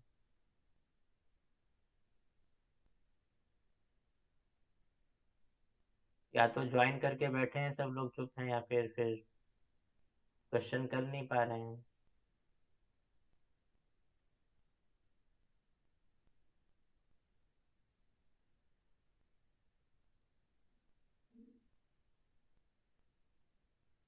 Any answers?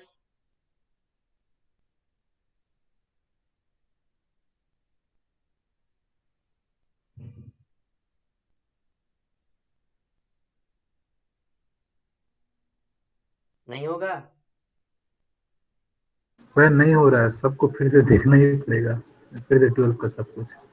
सब कुछ नहीं देखना है, जितना मैं बता रहा हूँ ना क्वेश्चंस के थ्रू, इतना ही आप पहले रिवाइज कर लो। हाँ हाँ, ये सब मतलब फॉर्मूला है, मतलब कुछ अभी याद नहीं आ रहा है। फॉर्मूला नहीं है, कुछ फॉर्मूला नहीं है, ये सब हमेशा दिमाग में रहता है। अगर आपके दिमाग में नहीं है ये सब हमेशा, तो आपके पास कुछ ना कुछ दिक्कत आती रहेगी। सॉलिड स्टेट पढ़ोगे वहाँ पे वेक्टर का यूज नहीं होगा क्या? विदाउट वेक्टर सॉलिड स्टेट तो चलता ही नहीं है। हाँ, कैसे कह रहे हो कि आप मैथ नहीं जानोगे तो आप केमिस्ट्री कर लोगे? अच्छा देखो, दो वेक्टर अगर परपेंडिकुलर हैं तो उनका डॉट प्रोडक्ट क्या होता है? 0 होता है। तो यहाँ पे भी A डॉट B क्या होगा? 0 होगा। ठीक है, और A डॉट C भी 0 होगा, और B डॉट C भी 0 होगा। देखो A डॉट B करके तो कुछ मिलेगा नहीं आपको, आप क्या है ना, A डॉट B करो 0 आ जाएगा। देखो जो P और Q है वो C मिलाई कर रहा है, तो आप A डॉट C निकालो और B डॉट C निकालो। तो निकालो जल्दी से आप। तो A डॉट C करते हैं, तो A dot C is equal to क्या हो जाएगा? 1 इंटू P, P माइनस 1। ठीक है, P+2Q। Plus 2Q। इसको आप 0 से इक्वलाइज कर दो, तो इसका मतलब क्या हो जाएगा? P plus 2Q is equal to 1। अब क्या करो, A डॉट, अब B डॉट C निकालो। ये क्या हो जाएगा? B dot C 2 into P 2P, plus 4 into 1 4, plus Q is equal to 0। This implies 2P plus Q is equal to -4। अब क्या करो, आप इन दोनों इक्वेशन को सॉल्व करो, पी क्यू निकाल लो। कैसे सॉल्व करेंगे, तो एलिमिनेट कर देते हैं। ऊपर वाले इक्वेशन को 2 से मल्टीप्लाई कर दो, तो 2p plus 4q is equal to 2 and 2p plus q is equal to -4, minus minus plus, this cancel out, this is 3q, this is equal to 6, this implies q is equal to 2। p क्या हो जाएगा, p is equal to 1 minus 2q is equal to 1 minus 4 is equal to -3। so what is the correct answer, -3 comma 2। तो option C आ रहा है ना, option सी।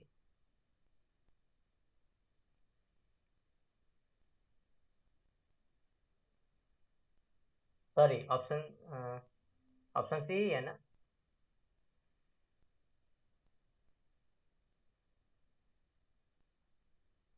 सी ही तो होगा भैया, -3,2। राइट।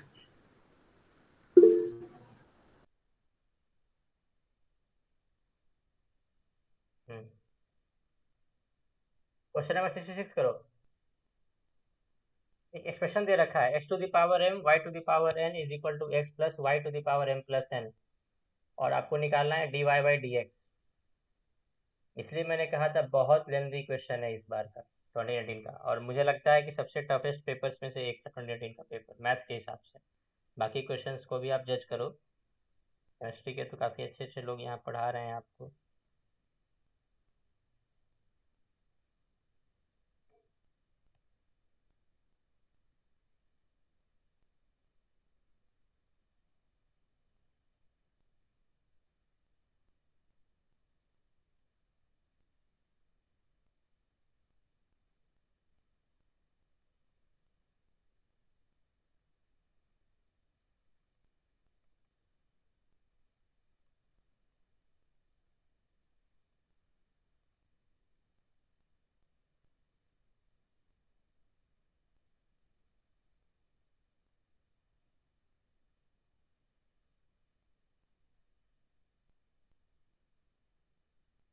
ट्राई करो आप, मैं तरीका बताता हूँ जो लोग नहीं ट्राई कर पा रहे हैं। दोनों साइड लॉग ले लो, इस तरह के क्वेश्चन में लॉग लेके ही जल्दी से आसानी से चीज़ें हो जाती हैं।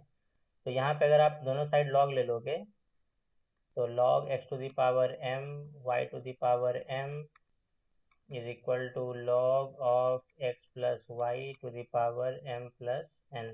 तो ये हो जाएगा आपका m log x plus m log y is equal to m plus n log x plus y। और आप इसको difference D by D x निकालो इसका, तो हो जाएगा m by x plus m by y D y by D x is equal to m plus n, और 1 by x plus Y हो जाएगा यहाँ पे, और ये हो जाएगा y प्लस वाई का difference 1 plus D y by D x, ये आ जाएगा। तो अब जो है आप D y by D x को एक साथ एक तरफ करने की कोशिश करो किसी तरीके से। तो जो है ना, मैं ऐसे कर लेता हूँ इसको, m by y D y by, option D. Option D. D. Okay, yes, D is the correct answer. तो ये इस तरह से आप कर लो इसको, m by y D y by D x, और ये आ जाएगा minus m plus n by x plus Y,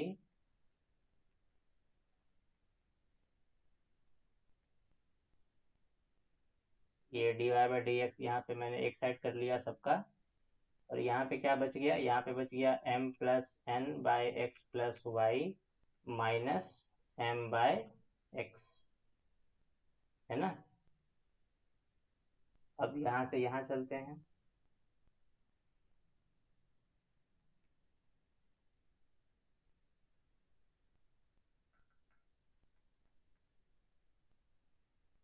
hello.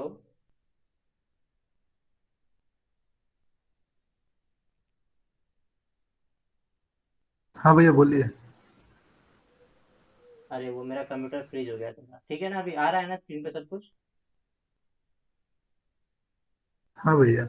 हाँ, तो देखो यहाँ से आप इसको करोगे ना, दोनों साइड से करो तो जाएगा mx प्लस my माइनस भैया ny एक्सप्रेशन में ना, एक्सप्रेशन में ना आप y⁴m ले लिए, लेकिन n होगा तो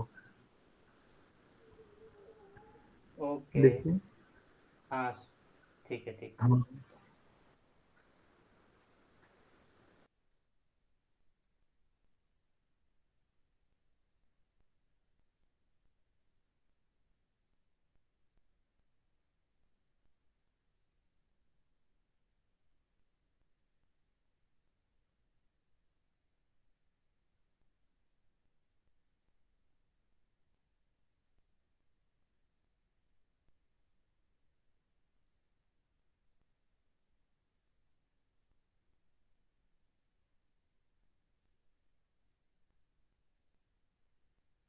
n by y minus m plus n कॉन x plus y is equal to m plus, अब ठीक है ना।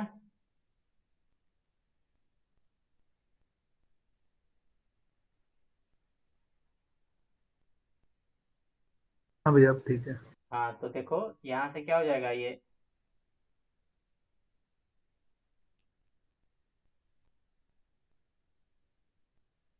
nx plus ny minus my minus ny upon y into x plus y is equal to,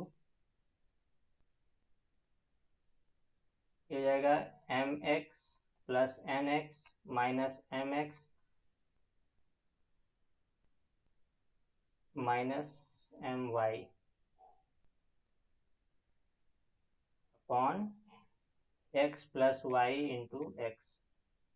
देखो ये x plus Y जो है,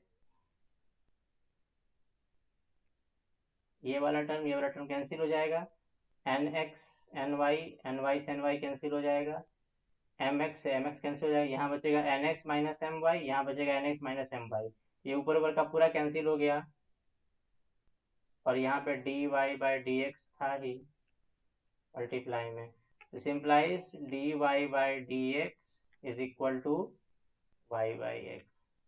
option D जो है सही आंसर।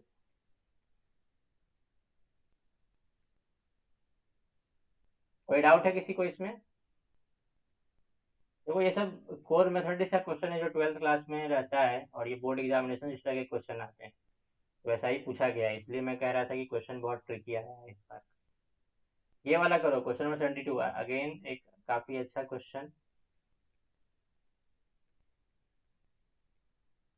ln x दे रखा है, n ग्रेटर देन 1 है, और आपको बताना है कि nth डेरिवेटिव क्या होगा इसका।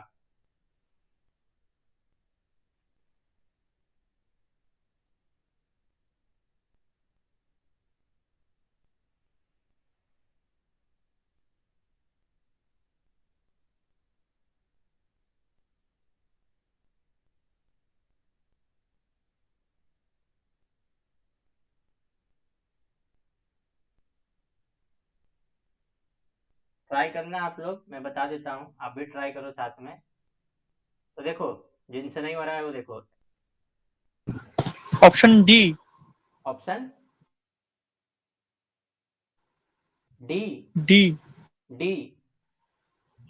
हाँ। ओके देखते हैं। नेक्स्ट, तो अगर इसका वन पहला डेरिवेटिव निकालेंगे वाई डैश एक्स, तो क्या हो जाएगा 1 by x. Y two x क्या हो जाएगा, वाई टू एक्स क्या हो जाएगा minus 1 by x square. Y three x क्या हो जाएगा इसका 2 बाई एक्स सी है, क्यूब। सी ऑप्शन है सी। सी ऑप्शन है। देखो इस पैटर्न से क्या पता चल रहा है, जब हम पहला डेरिवेटिव निकाल रहे हैं यानी कि एन इक्वल टू 1 कर रहे हैं, तो हमारे पास 1 बाई एक्स आ रहा है, तो x to the power n तो सब में होगा, डेरिवेटिव जैसे जैसे बढ़ाते जाएंगे एक्स टू पावर ऐसे बढ़ता चला जाएगा। ठीक है, अब पावर जो है, जो माइनस साइन है अल्टरनेट करके आ रहा है, पहली बार में नहीं आया, दूसरी बार में आया, फिर तीसरी बार में आया। ठीक है, दूसरी बार में नेगेटिव साइन आ गया सेकंड डेरिवेटिव में। अगर एन इक्वल टू अगर ऑप्शन बी तुम्हारा होगा क्या? क्या, बी होगा क्या ऑप्शन?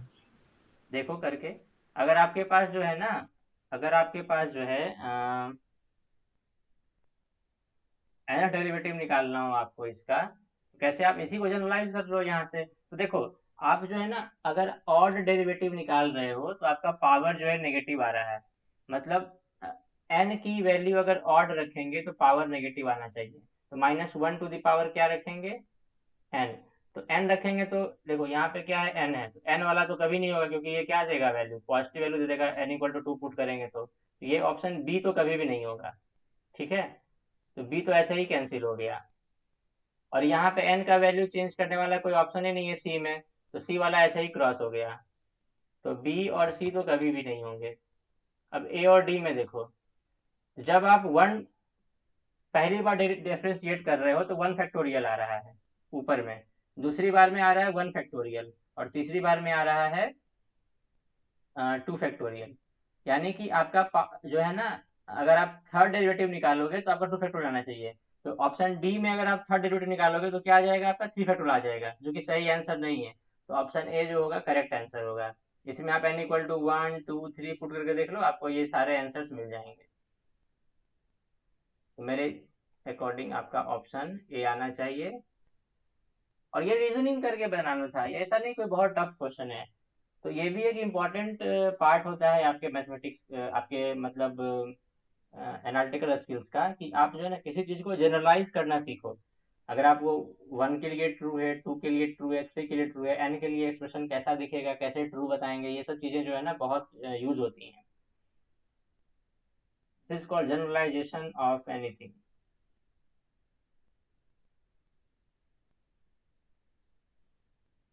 ऐसा तो नहीं लग रहा है ना कि मेरा केमिस्ट्री ऑनर्स था या मैथ ऑनर्स था।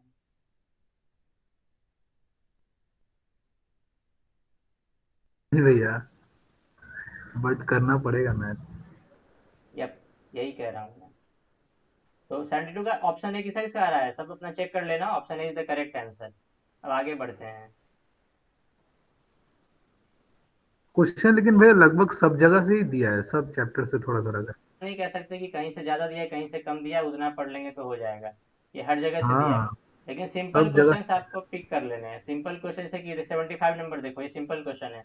मैट्रिक्स को स्क्वायर करना है। मैट्रिक्स का स्क्वायर करना, मल्टीप्लाई करना आपको हमेशा आना चाहिए। इसमें तो कोई आपका जो है ना, कुछ ऐसा नहीं होना चाहिए कि कोई आप एक्सक्यूज दे सको। तो 0 1 -1 0, इसका स्क्वायर करना है। आप भी करो साथ में, मैं भी कर रहा हूँ। ये आपका हो जाएगा इस तरह से, आपका आंसर आ जाएगा -1। Option D. ऑप्शन डी, एक बार फिर से चेक करो आप। 0 इंटू 0 0, प्लस 1 इंटू -1 -1, तो यहाँ पे -1 आएगा। तो ऑप्शन डी तो कभी भी नहीं हो सकता। फिर 0 इंटू 1 0, 1 इंटू 0 0, तो यहाँ पे 0 आएगा। तो -1 0 वाला तो सी हो गया।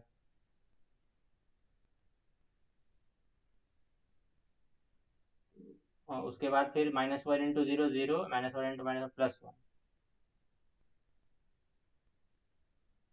सॉरी ये 0, -1 इंटू 0 0, -1 इंटू 0 0, ये 0 हो गया। -1 इंटू 1 -1, 0 इंटू 0 0 प्लस करेंगे तो ये आएगा। Option C is the correct answer. आप लोग चेक करो अपना अपना, ऑप्शन सी आना चाहिए आपका।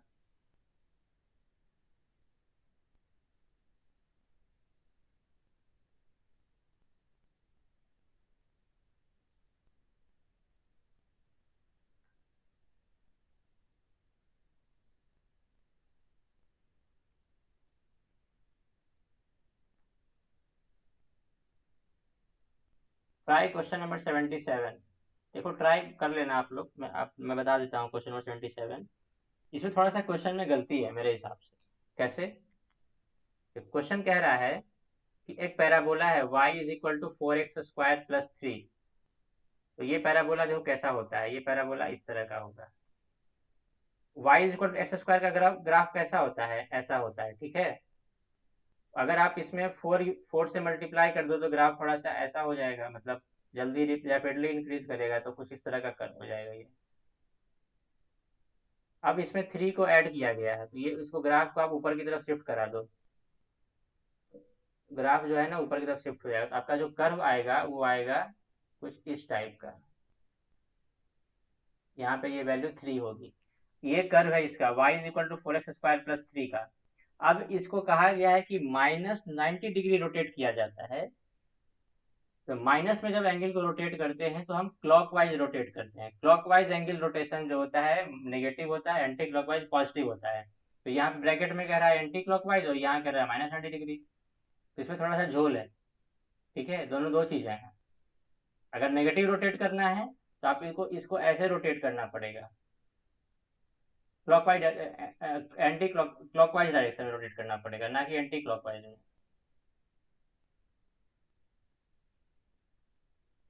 आप इस तरह रोटेट करेंगे इसको, इस तरह रोटेट करेंगे तो क्या हो जाएगा, ये कुछ ऐसा ग्राफ बन जाएगा इस टाइप का। तब कोऑर्डिनेट्स बदल जाएंगे, ऑब्वियस सी बात है। तो मेरे जो अकॉर्डिंग जो क्वेश्चन, अगर मैं इसको लेके चलूँ -90 डिग्री को लेके चलूँ, तो ये जो है ना ये ग्राफ इधर की तरफ आना चाहिए कुछ रोटेट करने के बाद।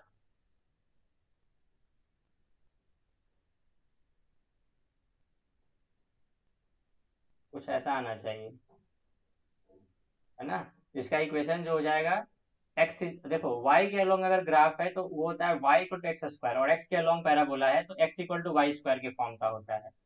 तो ये दोनों तो बिल्कुल नहीं होगा, इन दोनों पे x equal to y square के फॉर्म का कौन है, ये है। तो ये करेक्ट आंसर होगा। लेकिन ये इधर की तरफ रोटेटेड है तब, अगर आप इसको मान के चलो एंटी क्लॉकवाइज अगर आपको रोटेट करना है तो आप इसको इधर रोटेट करोगे, इसको इधर रोटेट करोगे तो क्या हो जाएगा, ये देखो ये वाला ग्राफ को आप अगर ऐसे रोटेट करोगे तो ये इधर की तरफ आ जाएगा दूसरी बार में एंटी क्लॉकवाइज में।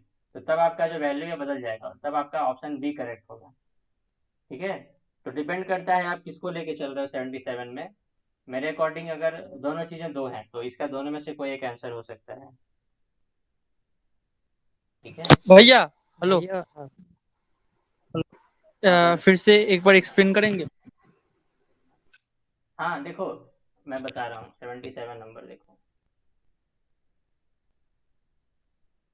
y इज इक्वल टू क्या है 4x² प्लस, एंगल एंगल का कन्वेंशन थोड़ा समझा दीजिए कैसे हो रहा है।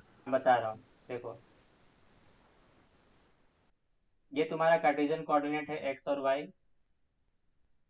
अगर पहले एंगुलर कन्वेंशन सीख लो, तो ये अगर आपने यहाँ से कोई रे उठाया और इसको आप अगर ऐसे मूव करा रहे हो तो ये एंगल पॉजिटिव होता है, और अगर आप इस रे को ऐसे मूव करा रहे हो तो ये एंगल क्या होता है, नेगेटिव होता है, ठीक है।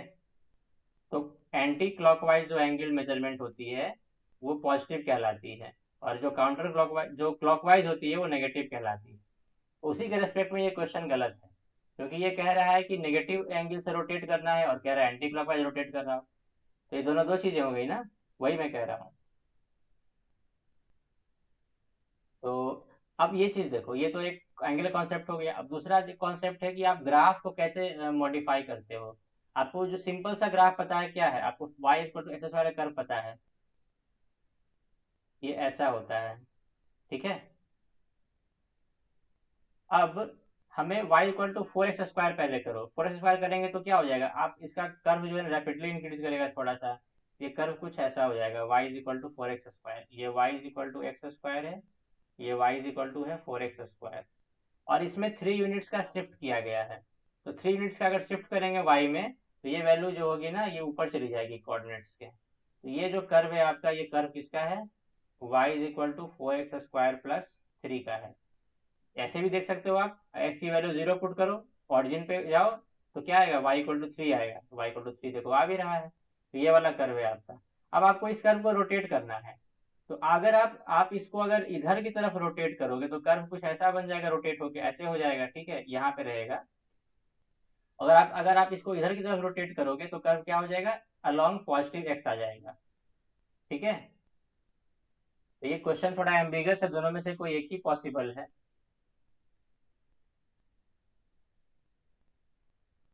साइन कन्वेंशन के अकॉर्डिंग देखें तो आप जिसको मान के चलो तो बी या डी में से कोई एक आंसर होगा, ठीक है ना। कॉन्सेप्ट ये है आपका, हेलो वो थ्री का साइन चेंज हो गया है ना, 3 का वो साइन 3 चेंज का होगा, साइन हाँ माइनस हो गया, हाँ 3 का साइन चेंज होगा।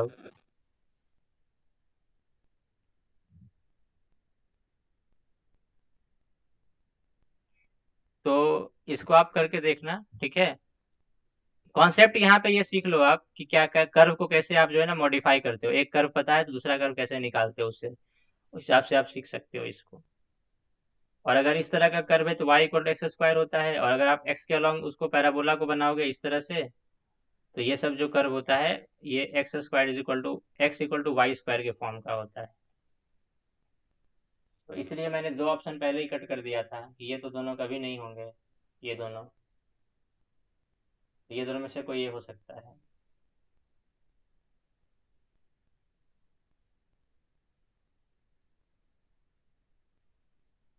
नेक्स्ट क्वेश्चन 78 करो। 78 में तो आपको पेन भी नहीं उठाना है, अगर आपको पता है तो आप तुरंत कर सकते हो।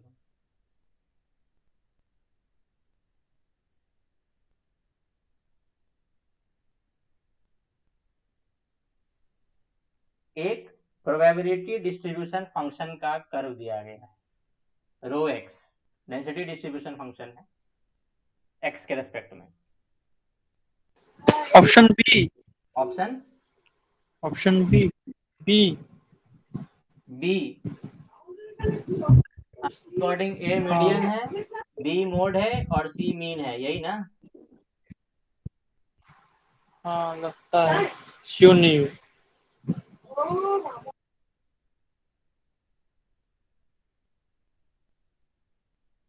देखो अगर आप स्टैटिस्टिक्स में ये पढ़ोगे डिस्ट्रीब्यूशन फंक्शंस के बारे में, तो आपको पता चलेगा कि जो मॉड क्या होता है। मॉड होता है जो मैक्सिमम वैल्यू होता है किसी भी गिवन डेटा सेट का। तो रो एक्स का मैक्सिमम प्रोबेबिलिटी कहाँ पे आ रहा है, ए पे आ रहा है, तो ये मॉड रिप्रेजेंट करेगा। तो आपका बी और डी तो ऐसे ही कैंसिल हो गया। अब ए और सी में से कोई हो सकता है answer.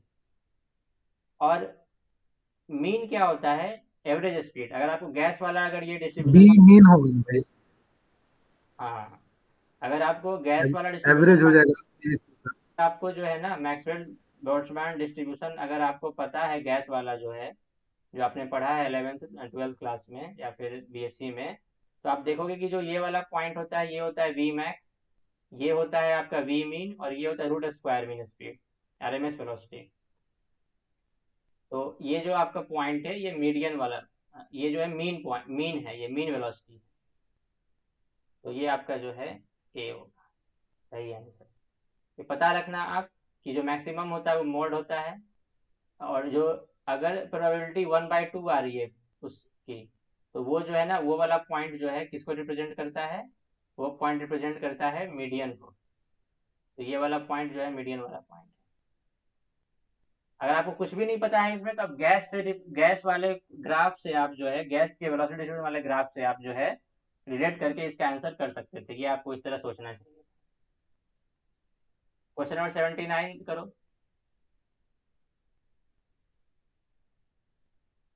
Cos psi plus sine cos five plus sine minus sine five is equal to root 2 sine five, and आपको निकालना है cos five plus sine five.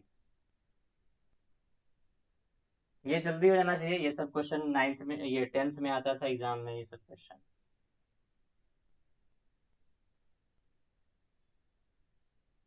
Tenth class के भी अगर आप बुक में देखोगे तो आपको ये क्वेश्चन मिल जाएगा।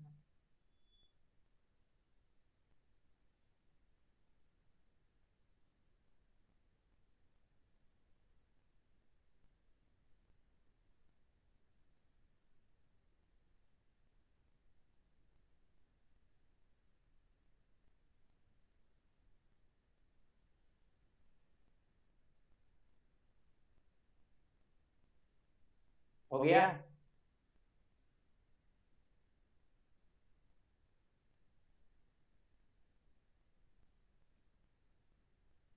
ये मत करना कि इसमें भी फॉर्मूला नहीं पता है।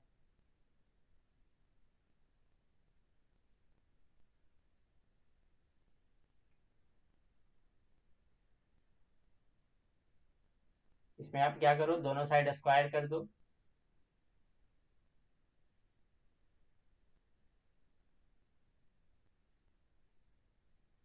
भाई √2 cos थीटा। कॉस फाइव, हाँ 3 ऑप्शन आ रहा है ना। हाँ यस। cos 5 cos 5। तो आप दोनों साइड स्क्वायर कर दो इसमें, ये हो जाएगा cos square phi plus sine square phi minus 2 फिर साइन। 2ab का मतलब 2 cos थीटा sin थीटा का निकाल के फिर स्क्वायर करके बैठा देंगे। ये हो जाएगा, यहाँ से आप निकाल लो 2, ये तो वैल्यू 1 हो जाएगी आपकी इसकी। तो 2 साइन फाई कॉस फाई क्या हो जाएगा आपका 1 माइनस 2 साइन स्क्वायर फाई, है ना। और आपको क्या निकालना है, cos phi plus sine phi निकालना है। तो आप इसका स्क्वायर निकालो, इसका स्क्वायर क्या हो जाएगा, cos square phi plus sine square phi plus 2 cos phi sine phi, है ना। ये वैल्यू तो 1 होती है, इतनी की वैल्यू पूरी की पूरी, और ये प्लस, इसके जगह पे ये वाली वैल्यू पुट कर दो ऊपर से 1 माइनस 2 साइन स्क्वायर फाई। ये क्या हो जाएगा 2 into 1 minus sine square phi, ये हो जाएगा 2 कॉस स्क्वायर फाई। और आपको रूट निकालना है इसका, तो cos phi plus sine phi क्या हो जाएगा √2 कॉस फाई। इसीलिए आपका करेक्ट आंसर क्या हो गया, option number C. Question number 80 करो, बहुत सिंपल सा क्वेश्चन है ये भी, ये तुरंत हो जाना चाहिए।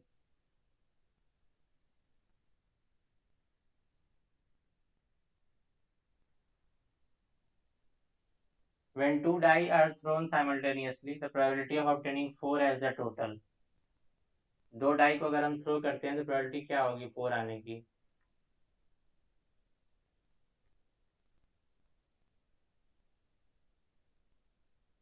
तो अगर हम दो डाई को साइमल्टेनियसली थ्रो करते हैं तो आउटकम्स क्या होंगे 1,1 1,2 1,3 1,4 1,5 1,6 2,1 2,2 2,3 ऐसे करके 3,1 3,2।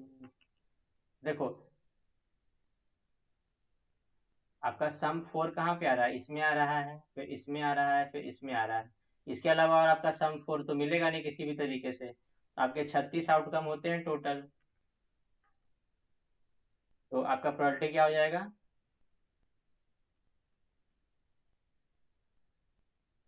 3 outcome upon total outcome 3/36। Option B is the correct answer.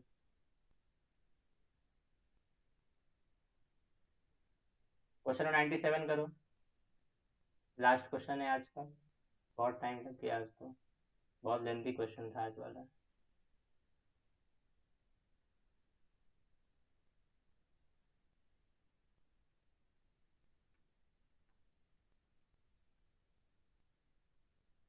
एक कैपिलरी ट्यूब दिया गया है, उसका क्रॉस सेक्शनल एरिया ए है, उसको हम किसी लिक्विड में डिप करते हैं, तो लिक्विड में वाटर क्या करेगा, या लिक्विड क्या करेगा, राइज करेगा। और वो राइज दे रखा है, हाइट कितना है 50 सेंटीमीटर, 50 सेंटीमीटर राइज करता है। अगर आपके पास कोई कैपिलरी ट्यूब है,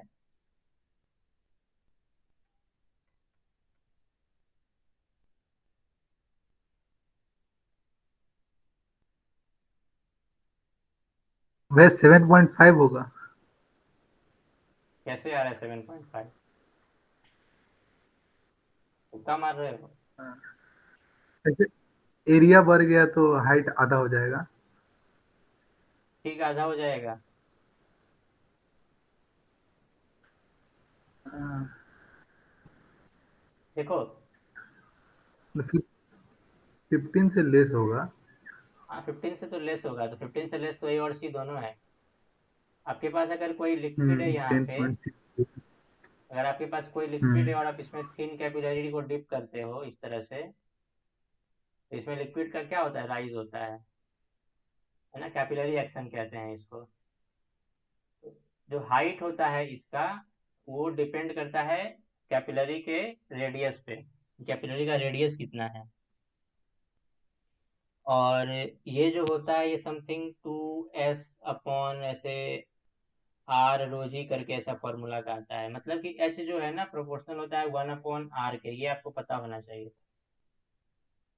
तो आपका जो नया वाला H है मान लो आपका H2 है, और पुराना वाला H मान लो आपका H1 है, तो ये हो जाएगा R1/R2 के प्रोपोर्शनल। अब देखो, एक बार आपको दे रखा है एरिया A है, तो एरिया क्या होता है, पाई आर स्क्वायर। तो यहाँ से R क्या आ जाएगा आपका, R1 क्या हो जाएगा, R1 हो जाएगा आपका √A/पाई।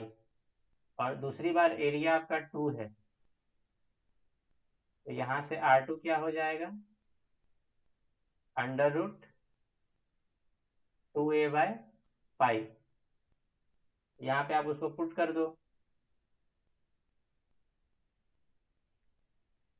ठीक है। ये पुट करोगे तो आपका यहाँ पे क्या हो जाएगा, √A/पाई अपॉन √2A/पाई।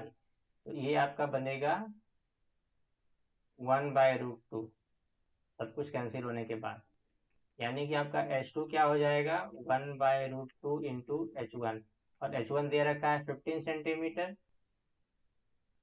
इसको आप डिवाइड कर लेना 1.414 से, तो आपका आंसर जो अप्रोक्सीमेटली जो है ये आ जाएगा 10.6 सेंटीमीटर के। कभी भी इस तरह तुक्का मत मारा करो, है ना। हाँ भैया गलती हो गया। ना कॉन्सेप्ट के तुक्का नहीं मारते हैं, तुक्का वहां मारते हैं जब आपका कॉन्सेप्ट हो। आप पहले मेरा तरीका देखो ऑप्शन को डिस्कार्ड करने का, फिर अपना तरीका देखो। मैंने कोई भी ऑप्शन डिस्कार्ड बिना लॉजिक के नहीं किया है, कोई ना कोई लॉजिक लगा के वहां पे डिस्कार्ड किया।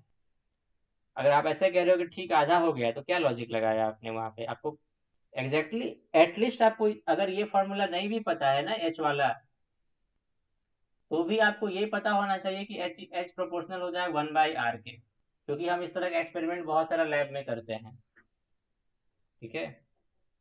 इवन केमिस्ट्री की लैब में ये एक्सपेरिमेंट्स होते हैं, ऐसे करके बहुत सारे विस्कोसिटी, सरफेस टेंशन वगैरह के काफ़ी एक्सपेरिमेंट्स होते हैं। वाइवा वगैरह में ये सब क्वेश्चन हमेशा पूछा जाता है, तो इसलिए ये चीज़ें पता होनी चाहिए। Any more questions. हम लोग अब जो है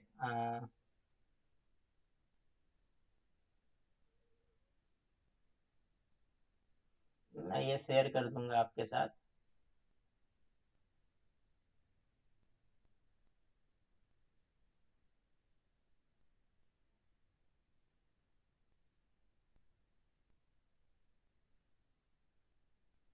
बहुत सारे लोग आंसर दे रहे थे कमेंट में, बट सॉरी मैं कमेंट नहीं पढ़ सकता।